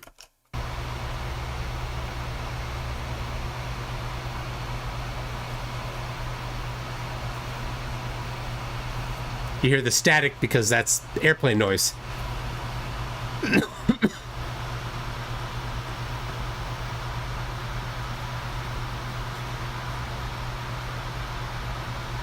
Now, at this point, you can actually see that the airplane is headed in a certain direction and that it is not tilting up or down. You can see there is a waypoint that it's headed for. So lots of information for pilots to see here. All right. So here it is, top of the frame. This isn't me panning my photo up and down.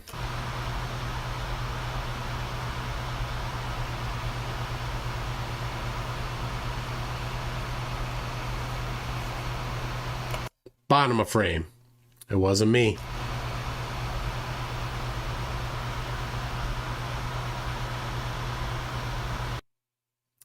There you go.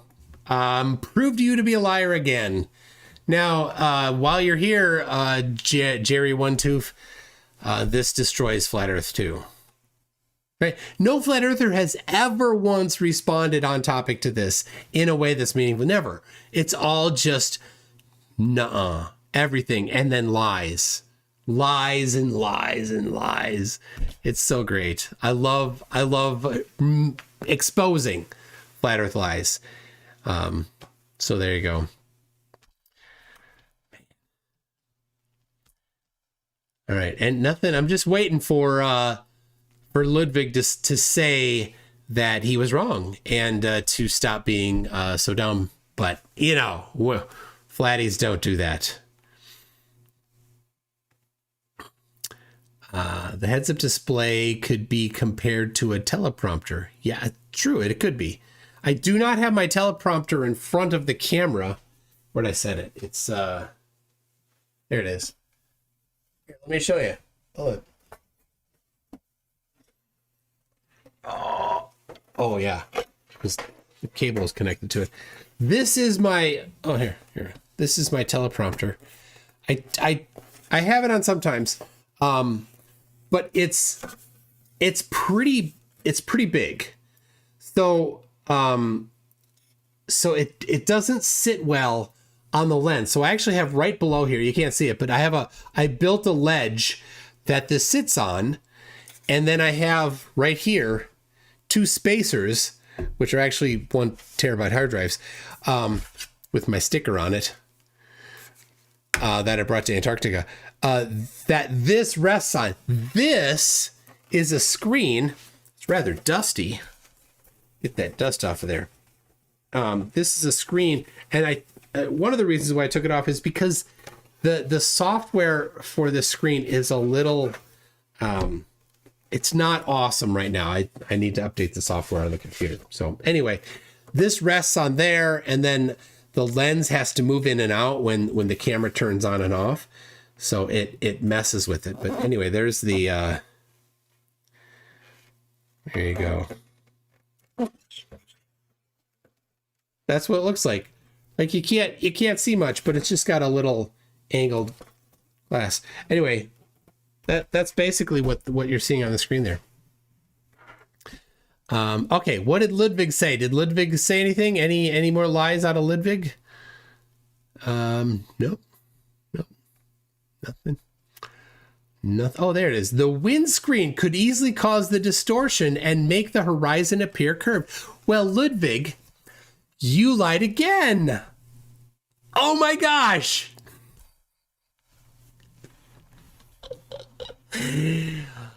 What a pathetic loser you are.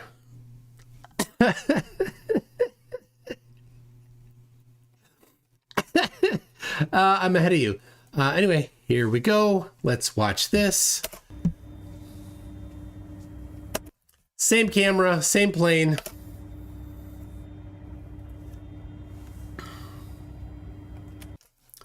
All right, so there you go. Look at that. This is through the same cockpit window, and look at that out in front. On front, is that causing the curve, that straight line, to become curved? Oh dear! I proved you to be a liar again. Wow, it's so easy. It's so easy. Yeah, moving the camera so that the lens, right, that straight line is at the top of the frame right now, moving up and down in the windscreen. Oh my gosh, I'm just absolutely humiliating you. All right, let's do the same thing. Bottom of the frame, is that causing it? No, it's not. The bottom of the frame is not causing it. Oh, humiliation for the flat earthers.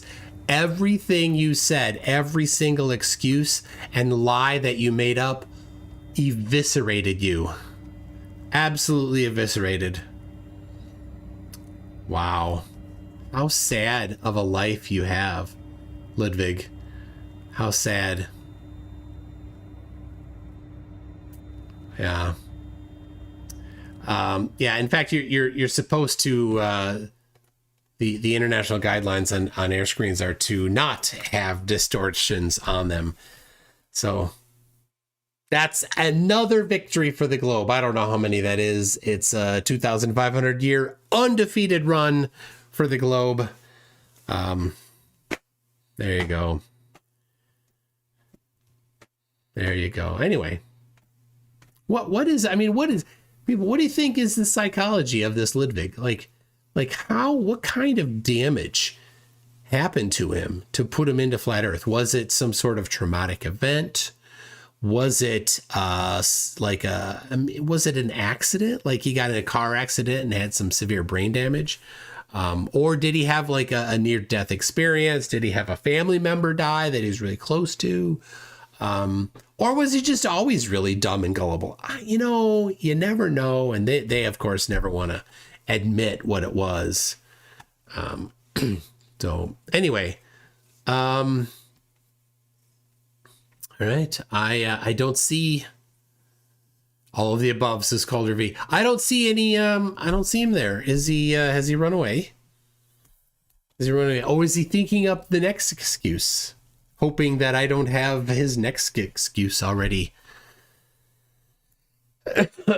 sitting in the folder right here.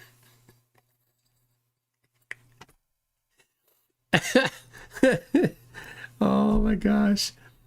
Anyway, all right. Well, there you go. There you go.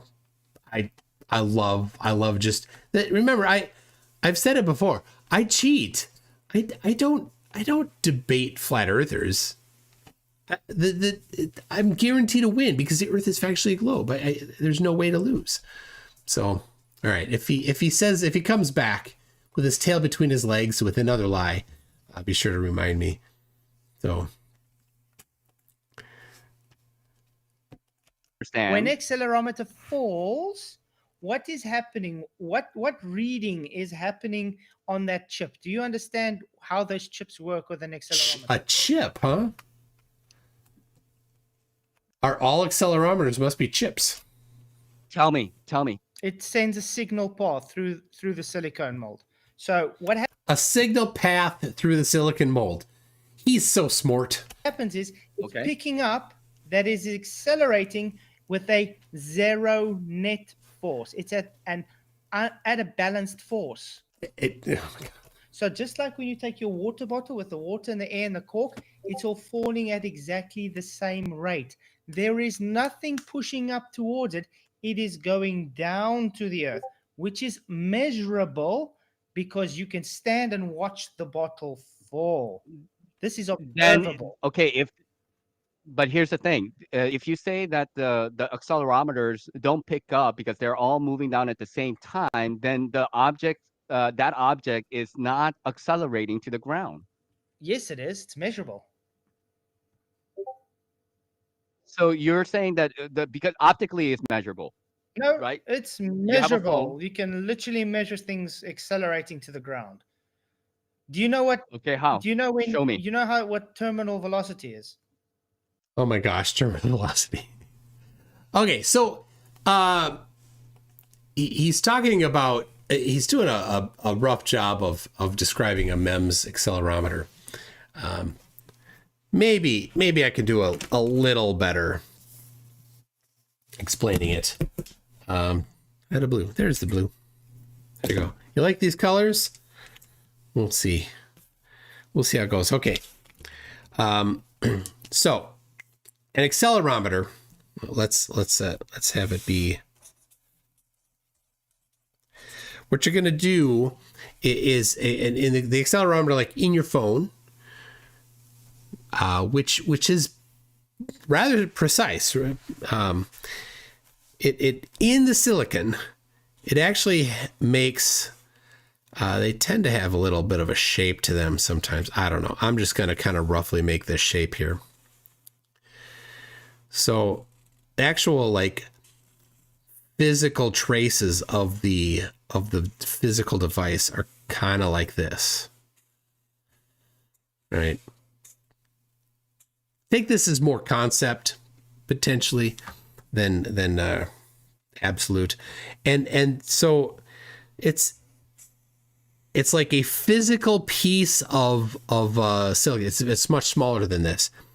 And then it's mounted vertically, right? It's like this in your phone. And then there's another one like this and another one like this. 3 directions. So it gets 3 directions. Then there's, I'll do a different color since I have a different color. Oh, Ludwig came back. Ludwig says, you haven't calculated the refraction at that extreme high altitude considering how cold it is up there. Funny how refraction only comes into play when you want to dismiss flat horizons. Oh dear. Oh dear. Okay. This is over the ocean.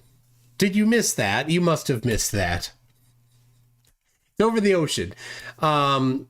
You can go look at all of the stuff. It's on my website, mctoon.net/curve.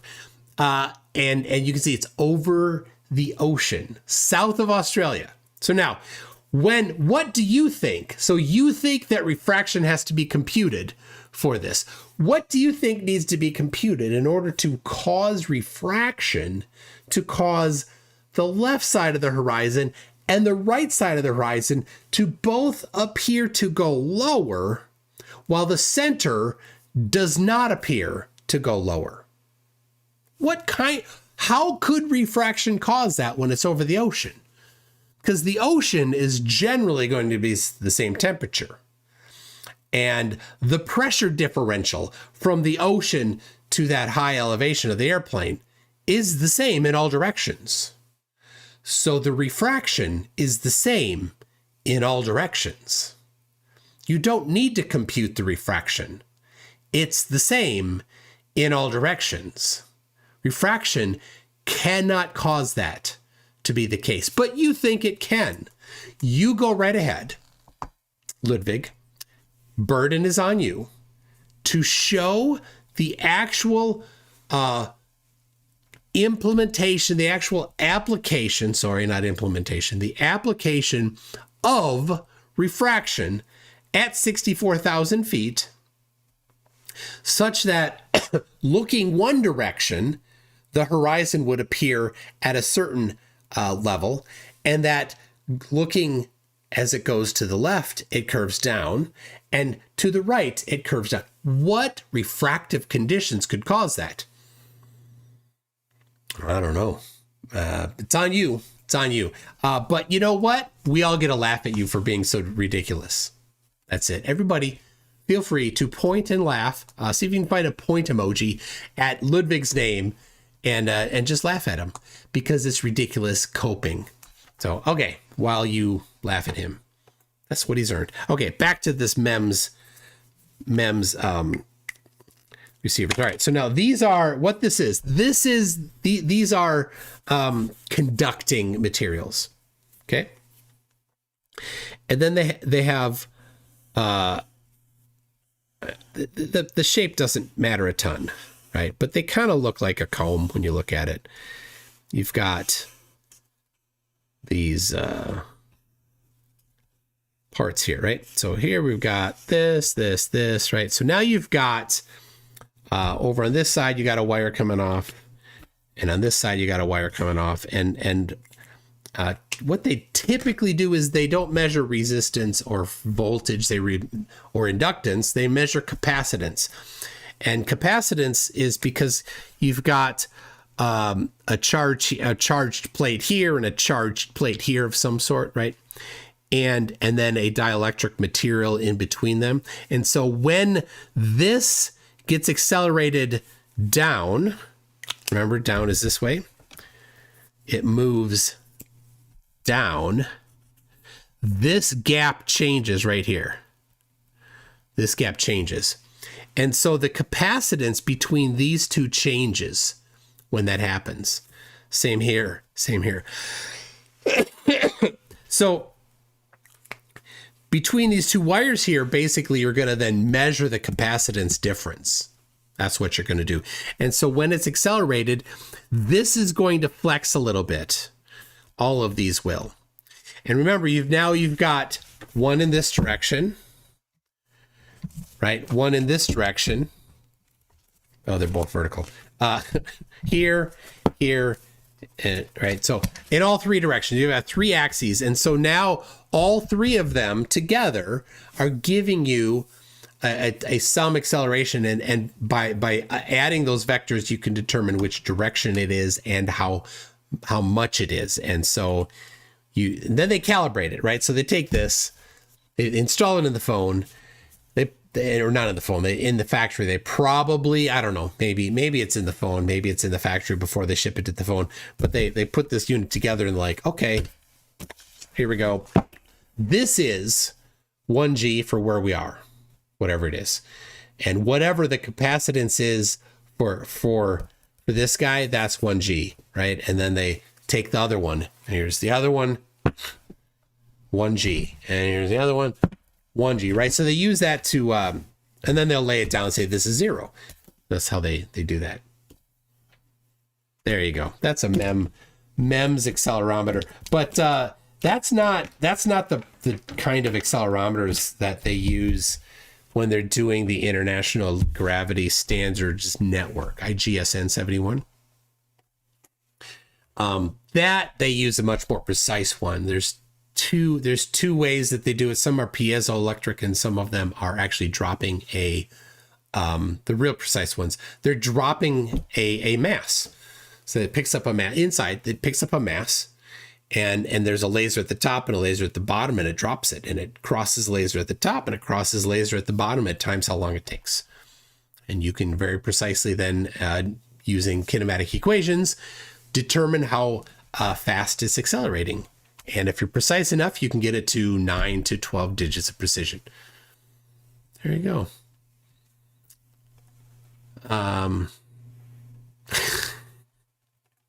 1 over n squared. Explain PEX in context of Java generics. Is T covariant to T? You know what? Don't care. Don't care. This isn't programming class. He did another one that seems to have not been, I don't know if he didn't. Oh, his message was deleted. What did he say there? It didn't even make it to my capture. I thought my capture would at least get it. Interesting. And I can't see what it was. Oh, well. Thanks anyway, Basil Problem. I appreciate the money. I will use it to, I'll bank it to work on purchasing a Mac Studio M5. Oh, by the way, somebody has lent me their Mac Mini M4. for several months, for a several month lend, I'm still on the M2. I got to move everything over. It's not quick. Until I get the Mac Studio M5, which is what I really hope to do. So I'm going to try to save up money. And then when the M5 comes out in the Mac Studio, then I will hopefully buy it. So anyway, thank you very much, Basil Problem. I appreciate that. I'll bank it for that. Icy Spin says, can you explain upward rising greater than others for slow kids? I mean, why is it greater like this, like a better explanation? Or do you want me to explain it, what they think is happening? So I thought I already did, but I don't know, do it a little more. Explain it harder. True North says, Toon, why not give the Flerfs a box of crayons and a copy of the DSM-5 and ask them to go play Connect the Dots? What's the The DSM-5 sounds familiar, but it's not immediately coming to mind. Diagnostics and Statistic Manual of Mental Disorders. That's okay. It's a field I'm not too familiar with. That's why. That's a good idea. Yeah, they should do that. Icy Spence says, I showed you his deleted message. Did you send it in DM? Hold on.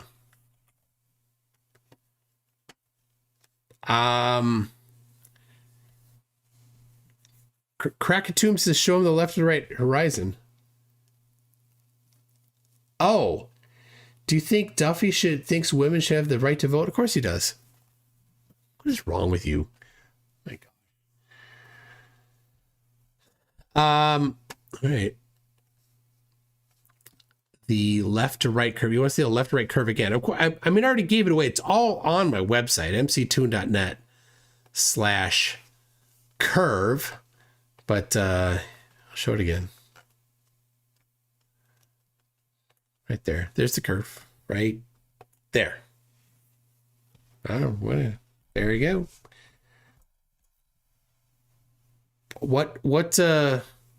This is the curve, right? So this is what's super important. Remember, there are the laws of Flerf. The third law of Flerf is that they have a dual standard of evidence, right?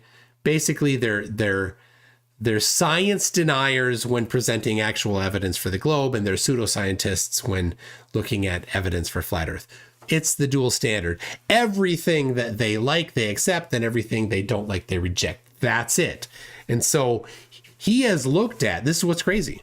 Ludwig has looked at clips of high altitude balloons, a 30-second clip that some flat earther put together that was an unknown height with an unknown camera height, unknown lens. And it's only 30 seconds long before it clipped to another 30-second clip of another one, right? And it looked sort of almost, right? It was just like, whoo, just this little up and down tiny bit, right? And that's it. Like, but he didn't look at the edges of the frame when it was a little higher, or no, it was a little lower. It curved a little. He didn't look at that. He didn't wonder, what is the refraction of this? I need to know the refraction. He didn't wonder that. He didn't wonder if it was a distorting lens. But when it's globe evidence, he's like, oh, that excuse. Oh, you didn't compute the refraction, and oh, it's the canopy. It's the canopy. It's the windscreen. See, all these excuses come out. Got them all covered though for you, little buddy. All of them. So, look, you're gonna have to look 1 over n squared. If you want to get all right, new rule. Basal problem. This is called extortion, okay? If you want to get up here, right? If you want like true north, right here. If you want There. It's all backwards. It's hard to do. This, if you want your messages here, new rule for you, Basil Problem. This many dollars, okay? I will respond to your your trolling for this many dollars per super chat. I'm just extorting you. Just know that, okay? You can feel all yucky inside because I did that. I don't mind. I don't mind that you feel that way. So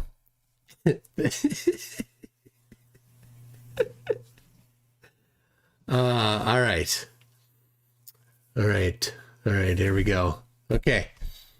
Just checking the chat there. Making sure all is well. All is well. Yes. What's terminal velocity? The maximum free fall speed is Ah. terminal velocity. So is the Earth moving faster up when someone hits terminal velocity? Well, this is my thinking about the It of all things, nothing about buoyancy and density works at all. Now, it doesn't provide any downward acceleration. At least the upward accelerating Earth does provide a downward acceleration, Flatzoid. how that works. If you give me a little bit of time to just explain. So Earth is moving up. Let's say you're on an airplane and then you do a skydive, right? And then you are decelerating, right? You fall off of the airplane and then you fall to the ground. I know you got that face going, right? And then as you are falling, the Earth is rising up and then you're also losing momentum, right? Because you were when you were on an airplane that was level with the Earth, it was at the same level. So they were all moving up together. When you started falling. Oh my goodness. He did it again. Ludwig. You didn't even go to the website and look. Oh my gosh, you could have. You totally could have. Why don't you recreate that picture from 45,000 feet? It's 46,000 feet. In a properly modeled globe Earth flight sim or Google Earth and find out if the curvature matches. You're just jumping to conclusions. Well, Google Earth doesn't provide a way to put an airplane at 46,000 feet and show that. And neither do flight simulators. But you know what does? Walter Bislin's Earth curve calculator does exactly that. It is very specifically designed to do that one thing. And in fact, it's been done. I'm so glad that you asked. You must have missed the part where I said, you must have missed it where I said, I'm ahead of you every step of the way.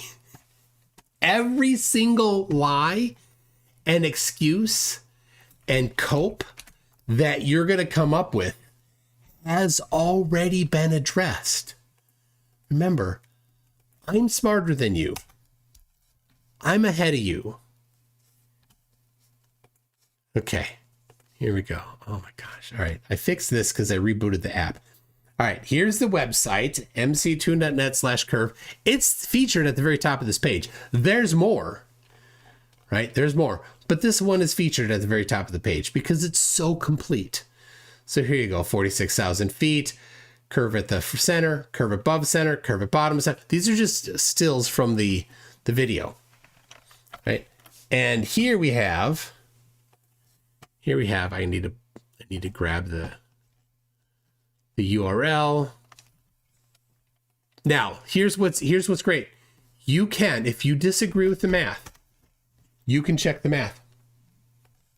It's all in here. This is in JavaScript. You can look at the JavaScript in the app on the web page to see if it matches the computation, right?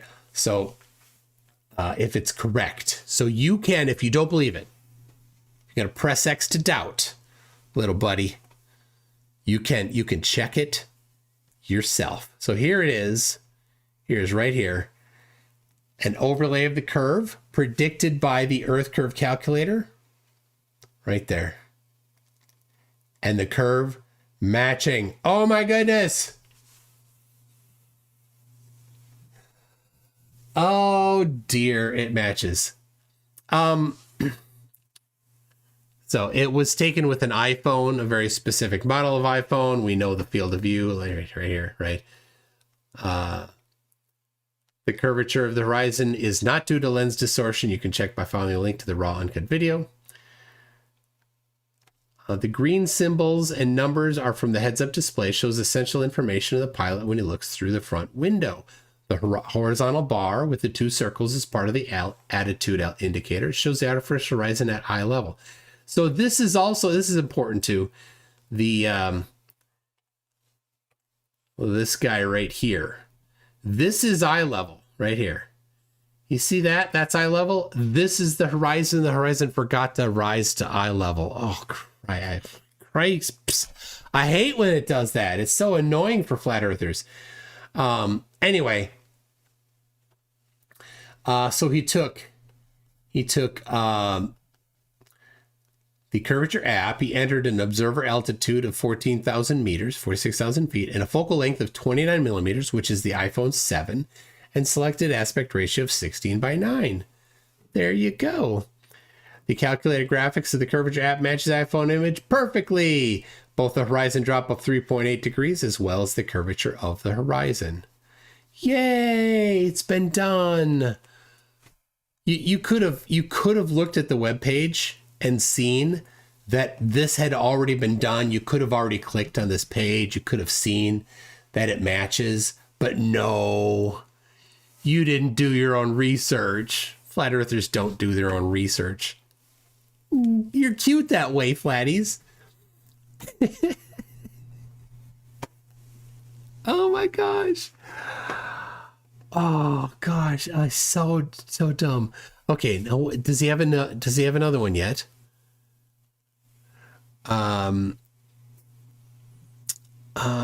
Let's see. He's going back to his flat earth masters to ask them to tell him what to think next, because he doesn't know what to think next. Every single one of his excuses has been destroyed and taken away from him. The poor little boy. All right. Oh, I lost my spot when I reset it. That's all right. I know where I was. They were talking about terminal velocity. Terminal velocity, this is like, they don't understand that multiple forces connect simultaneously, right? Whatever is causing the downward acceleration, doesn't matter what it is, right? Upward accelerating Earth or space roller coaster, whatever. There is a downward acceleration. But when you're jumping out of an airplane or dropping something through the air, there is wind resistance. That wind resistance is an upward force. So when the downward force due to the acceleration from gravity and the upward force due to air resistance equal, you stop accelerating downward now, right? So I've never skydived, but this is what my impression is that when you do that, right? So when you jump out of the plane at first, like your stomach's going to be like, woo, right? You feel that initial free fall. But when you get to terminal velocity, which happens within just a few seconds, do you now feel, I think you do. You do now feel normal? I think. I don't know. I'd love to skydive at some point. Nothing from Ludwig. Man. Yamaha claims there's no movement. Of course, that actually contradicts measurements. So you're just lying. You're just lying. So.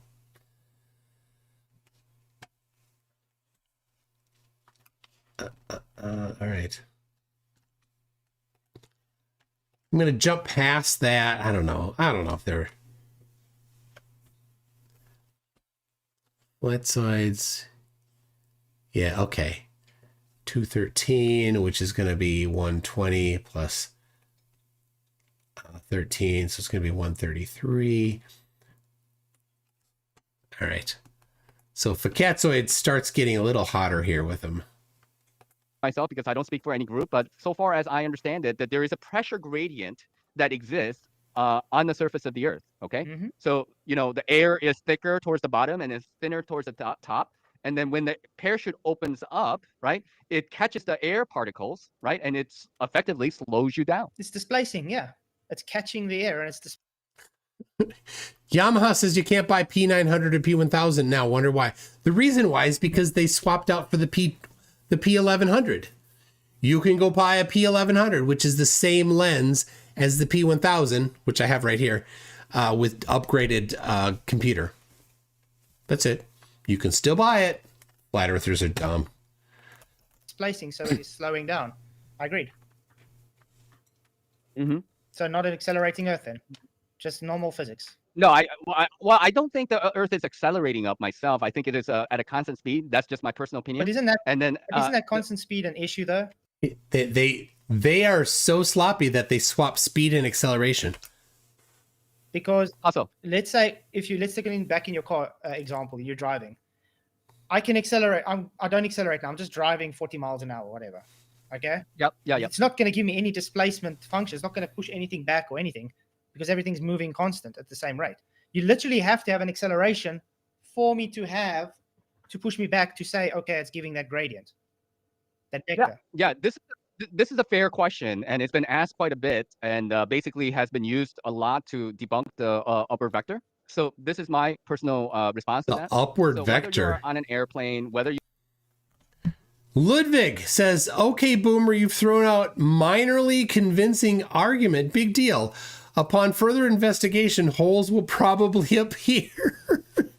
Your hubris is just fluff. Pride comes before the fall. No, here's the thing. Here's the thing, Ludwig. I appreciate this is one of the first concessions that I've seen out of a flatty. Good job. I appreciate that. I do. But I'm not, this isn't pride. This is just being correct. This is just being correct.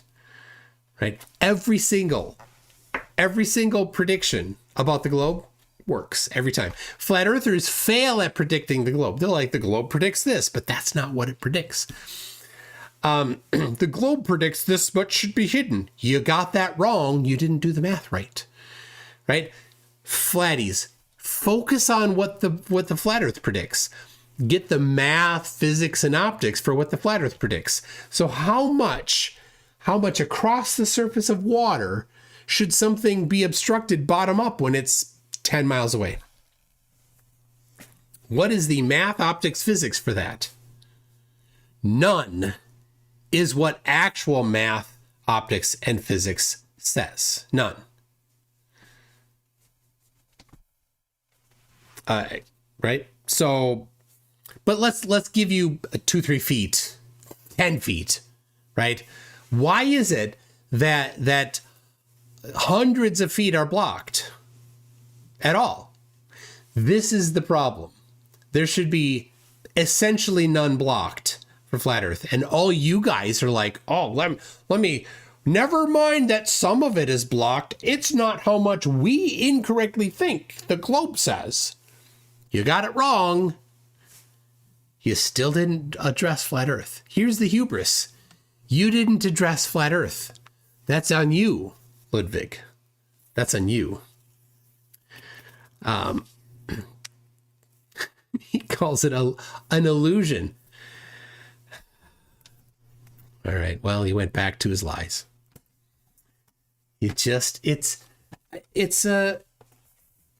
Most flat earthers didn't start their life as a flat earther, right? Something brought them into it. But it's weird how flat earth is so predictable. All flat earthers are so consistently predictable. They all have the same origin story, right? They watched they saw a flat earth video. They said, I'm going to have to disprove this. And then they watched 1,000 more flat earth videos. And then they say, well, after I couldn't disprove it, then I had to accept it. You didn't try. You didn't research, right? But then it's this mind worm that infects them all the same way. They are immune to evidence. You show them evidence and they cannot accept it. They cannot even rationally think about it. But then they'll look at the most ridiculous thing and think how awesome it is for flat Earth. Right? They all the time come on here and say that the P1000 can zoom something back after it's gone over the curve. Like, oh, well, get that video. They never can. I'll send it to you later. They never do. They think it exists. All flat earthers think this video exists, but it doesn't. Things have gotten too small to see, but too small to see isn't over the curve.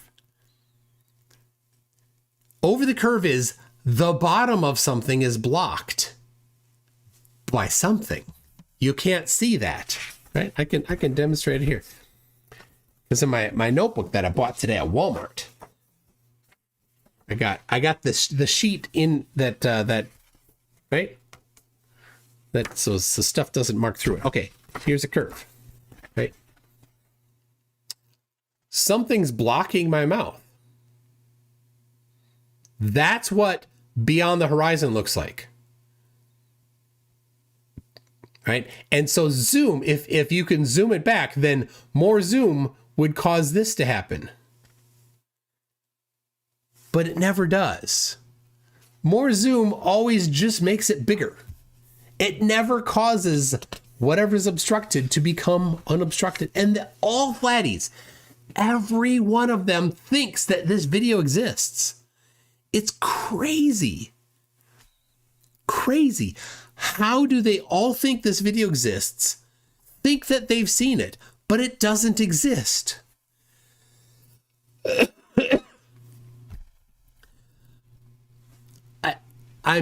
It's absolutely, it's baffling how they are so consistent at this. You know what I'm talking about, right? And they in live debates, they'll grab a video, they'll play it, and it's just something getting small. Like, that's not unobstructing it. Oh, that's not the one I meant. That's not the one I was thinking of. Oh, really? It's the Mandela effect. It kind of is like that, right? It just infects their brains and they can't think straight. Yeah, they can't understand optics. I mean, wow. Rough stuff. You're on a boat, whether you're in a car, right? When you're going at a constant speed on that, you don't feel the backward acceleration, right? You don't feel the push. Because it's not pushing anymore. They don't even know. They don't even know. When you are not accelerating, you don't feel it. Right? When you're in an airplane, you feel it getting pushed back into the seat, but then when you get up to speed and you're at height, you don't feel that acceleration anymore because it's not accelerating. It's going at constant speed or close to it. So they're switching. They can't even get the difference between acceleration and speed straight. So much. Initially, of course, we've all flown on airplanes, and when you take off, you feel the little bit of acceleration. So the point being, the steel manning your argument is that you have to constantly accelerate in order to feel that acceleration. No, to have the vector. To have the vector. Listen, wait. Let me finish. Okay, let me finish my statement. So the statement is, or the ideal being is that one must be going at a constant acceleration on an airplane or in a car or on a boat to feel that pull. Right, and if they go at a constant speed of 100 miles an hour or 1,000. He swapped speed and acceleration here, back and forth. Miles an hour, then they are stationary. No. Within the vessel, within the vehicle, within the airplane, they are more or less stationary. You can go 600. In relation to the airplane, you are stationary. Yes. But what is Flatsoid going to agree to that? Miles an hour on an airplane with a cup of water, and it will be still. That's my point. It will be still. That's my point. Which is the vector? Yeah. I understand it. I understand that. Exactly. So the point being is that there are two vectors to be working. You have to be working with two vectors. One is that there's already a constant vector of the upward moving Earth, and then the vehicles on top of that are working on top of that. But so it is true for the vehicles on top of the upward vector that they would have. So is this guy a flerftard too? Yes, he is a flat earther. He thinks that the Earth is flat, and accelerating upward. To constantly accelerate in order to feel the pull. But for the upward vector, I think it's not the same story. It's not exactly the same scenario. But okay, then just another question. What do you think the Earth is rising into, though? I don't know. Like, what do you think the Earth is standing on, Flatzoid? If the Earth is stationary, Like the is Bible it standing on says, it's in the waters. okay, but how far does the water go? I don't know. That's an non sequitur. Like you say, I don't- you It's not a non sequitur, Flatzoid. You asked, where is the flat Earth accelerating to? Where is the water? It's the same thing. It's the same question. you claiming that the Earth is rising through something, or is it rising through space? I don't know. That I cannot. Only thing I can say is that it is rising. There's an upward vector. I don't know where to where it is rising. I don't know what it is rising into, or even what it is rising What into. caused that acceleration? I don't know. What's that? What caused that acceleration? Because you need energy. I do not know. You need energy for it to happen, and then also That's true. But Flatzoid, what causes the downward acceleration that makes things fall down? You don't know either. it would be violating the first law of thermodynamics because it would need to slow down eventually. Oh my gosh. It would need to slow down eventually. You mean it would need to stop accelerating eventually. But the first law of thermodynamics, this isn't applicable. Whatever is causing it to accelerate can keep going without violating the first law of thermodynamics. If it's just an invented something is causing it to accelerate without knowing what it is. Because it has to transfer and transform its energy. So if it's not doing that, it is a perpetual motion. In perpetual motion, that violates the first law of thermodynamics. Oh my gosh. No. Well, to me, it is. No. He's claiming some unknown acceleration that continues to accelerate. Okay. It's ridiculous, but that's not a violation of the first law of thermodynamics. It's a violation of just making crap up. I don't know what is causing it. I will just say God is causing that, and then I don't know whether or not that is violating the first law of thermodynamics or not, because that is just demonstrable. Maybe that energy does transfer into other things. I'm not sure. But that means of, this little reality. that's my point. If it does, then it can't be constant. It would be slowing down. Well, I do believe that the Earth is rising up at a constant rate. That's just me. And That's my opinion. That's my point. Just because That our violates rate the is first law of thermodynamics. That's my point. It can't work. It's impossible.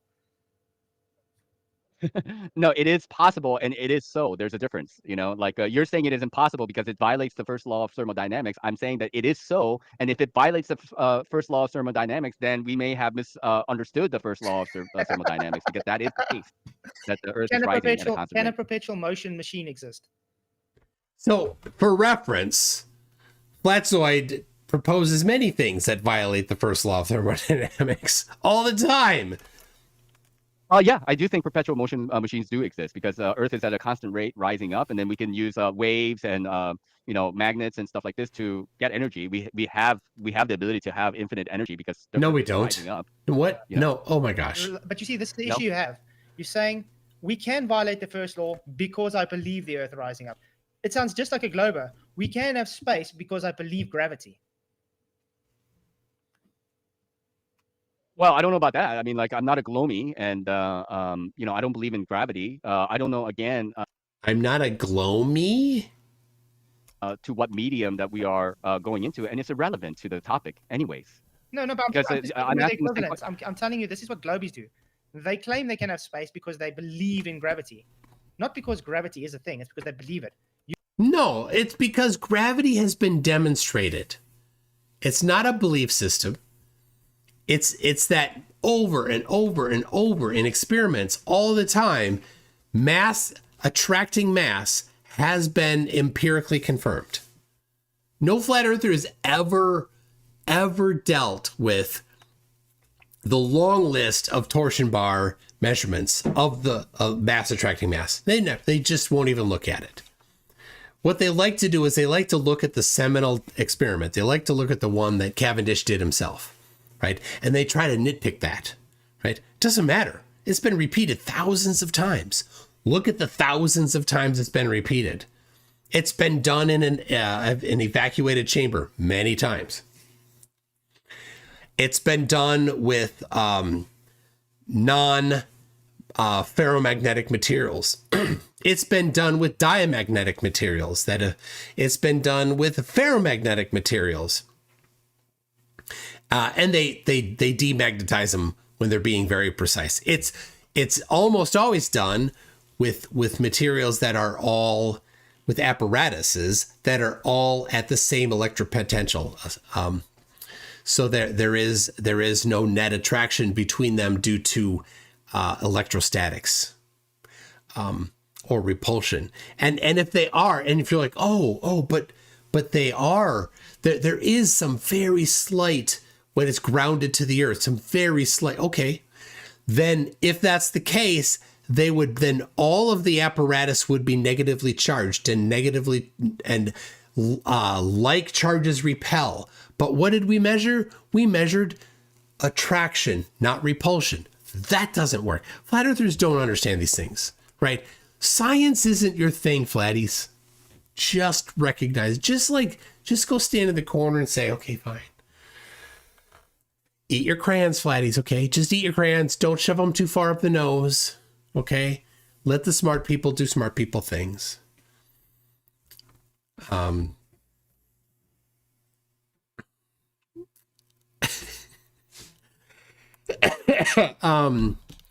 Let's see. Yeah, Yamaha says is here to poke fun at. Yeah, go ahead. That's all good.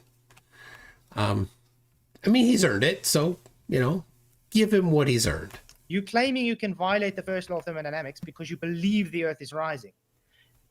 I know. As a truther, I know that the Earth is rising. Look, let me put this way. As a truther, you're supposed to say, hang on, my belief violates natural law. Maybe my belief isn't true.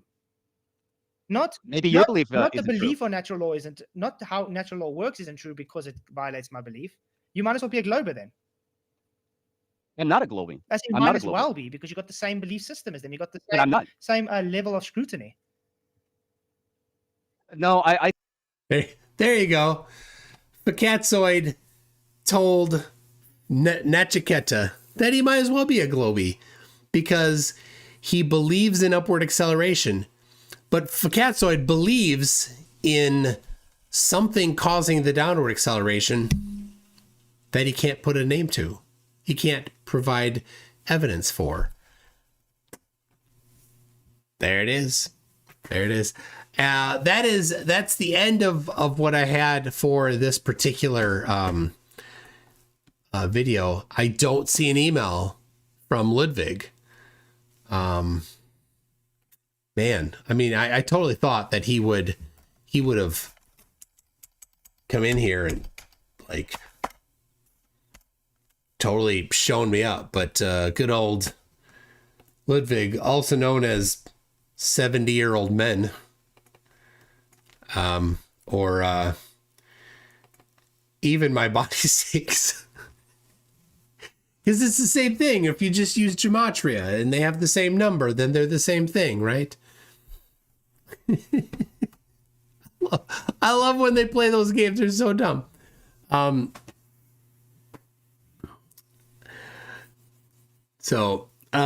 But he didn't show on screen. What didn't show on screen, Yamaha?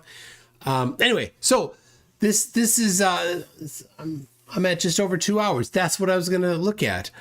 So I don't know what tomorrow night I'll be back. I know that. And Friday night, you know what? It's gonna be 3 nights in a row because Friday night I'm gonna do an after show after QOP and Daryl E. Barry have their debate on Modern Day Debate. I'm looking forward to that. I've invited QOP to join me. I will invite Daryl to join. It's gonna be something. We know QOP cannot do math. He doesn't even claim to be adept at math or have anything like that. So hey, if it's an overload, then go watch something else. I'm sure there's sports on somewhere. Actually, where were we?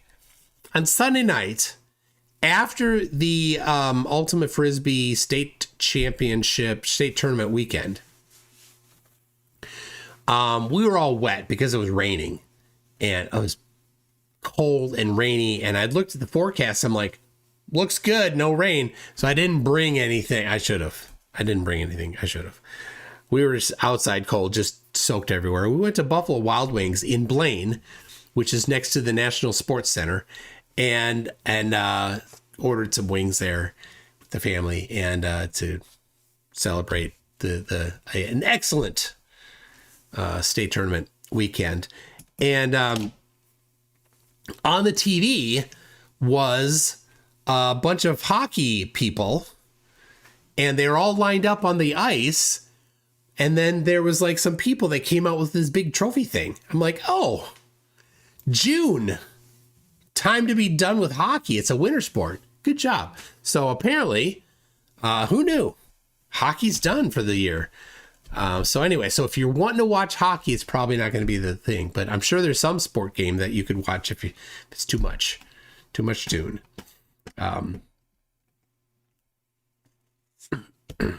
So anyway, that's what I got. Now, some people are wondering, didn't Flatzoid say he was no more gonna be Flat Earth on his channel? Well, yes, but this was before he said no more gonna be. So I will play that for the outro. Let's see. Ludwig says, try bringing an actually compelling argument next time. One that doesn't claim stuff like, trust me, bro, this video proves the windscreen doesn't bend that image. That is significantly better evidence than any flat earther has ever had. But if you want, you can go to my website, mctoon.net/curve. There's a whole bunch of them, including measurements. Maybe you don't like photos and videos. Maybe you did not get convinced that the earth is flat because of photos and videos. Because if you're not accepting the photos and videos that I provided, you must have the same standard of evidence and reject all photos and videos. That's called a consistent standard of evidence. Maybe you wanted measurements. You're in luck. They're on that page as well. Anyway, everybody, thank you very much. I will see you all. I won't see any of you. You'll see me tomorrow night on MCToon Live. And Fakatzoid, take it out. So I'm being blunt. I'm going to move on with my life. My channel is no more going to be Flat Earth at all. Nothing whatsoever.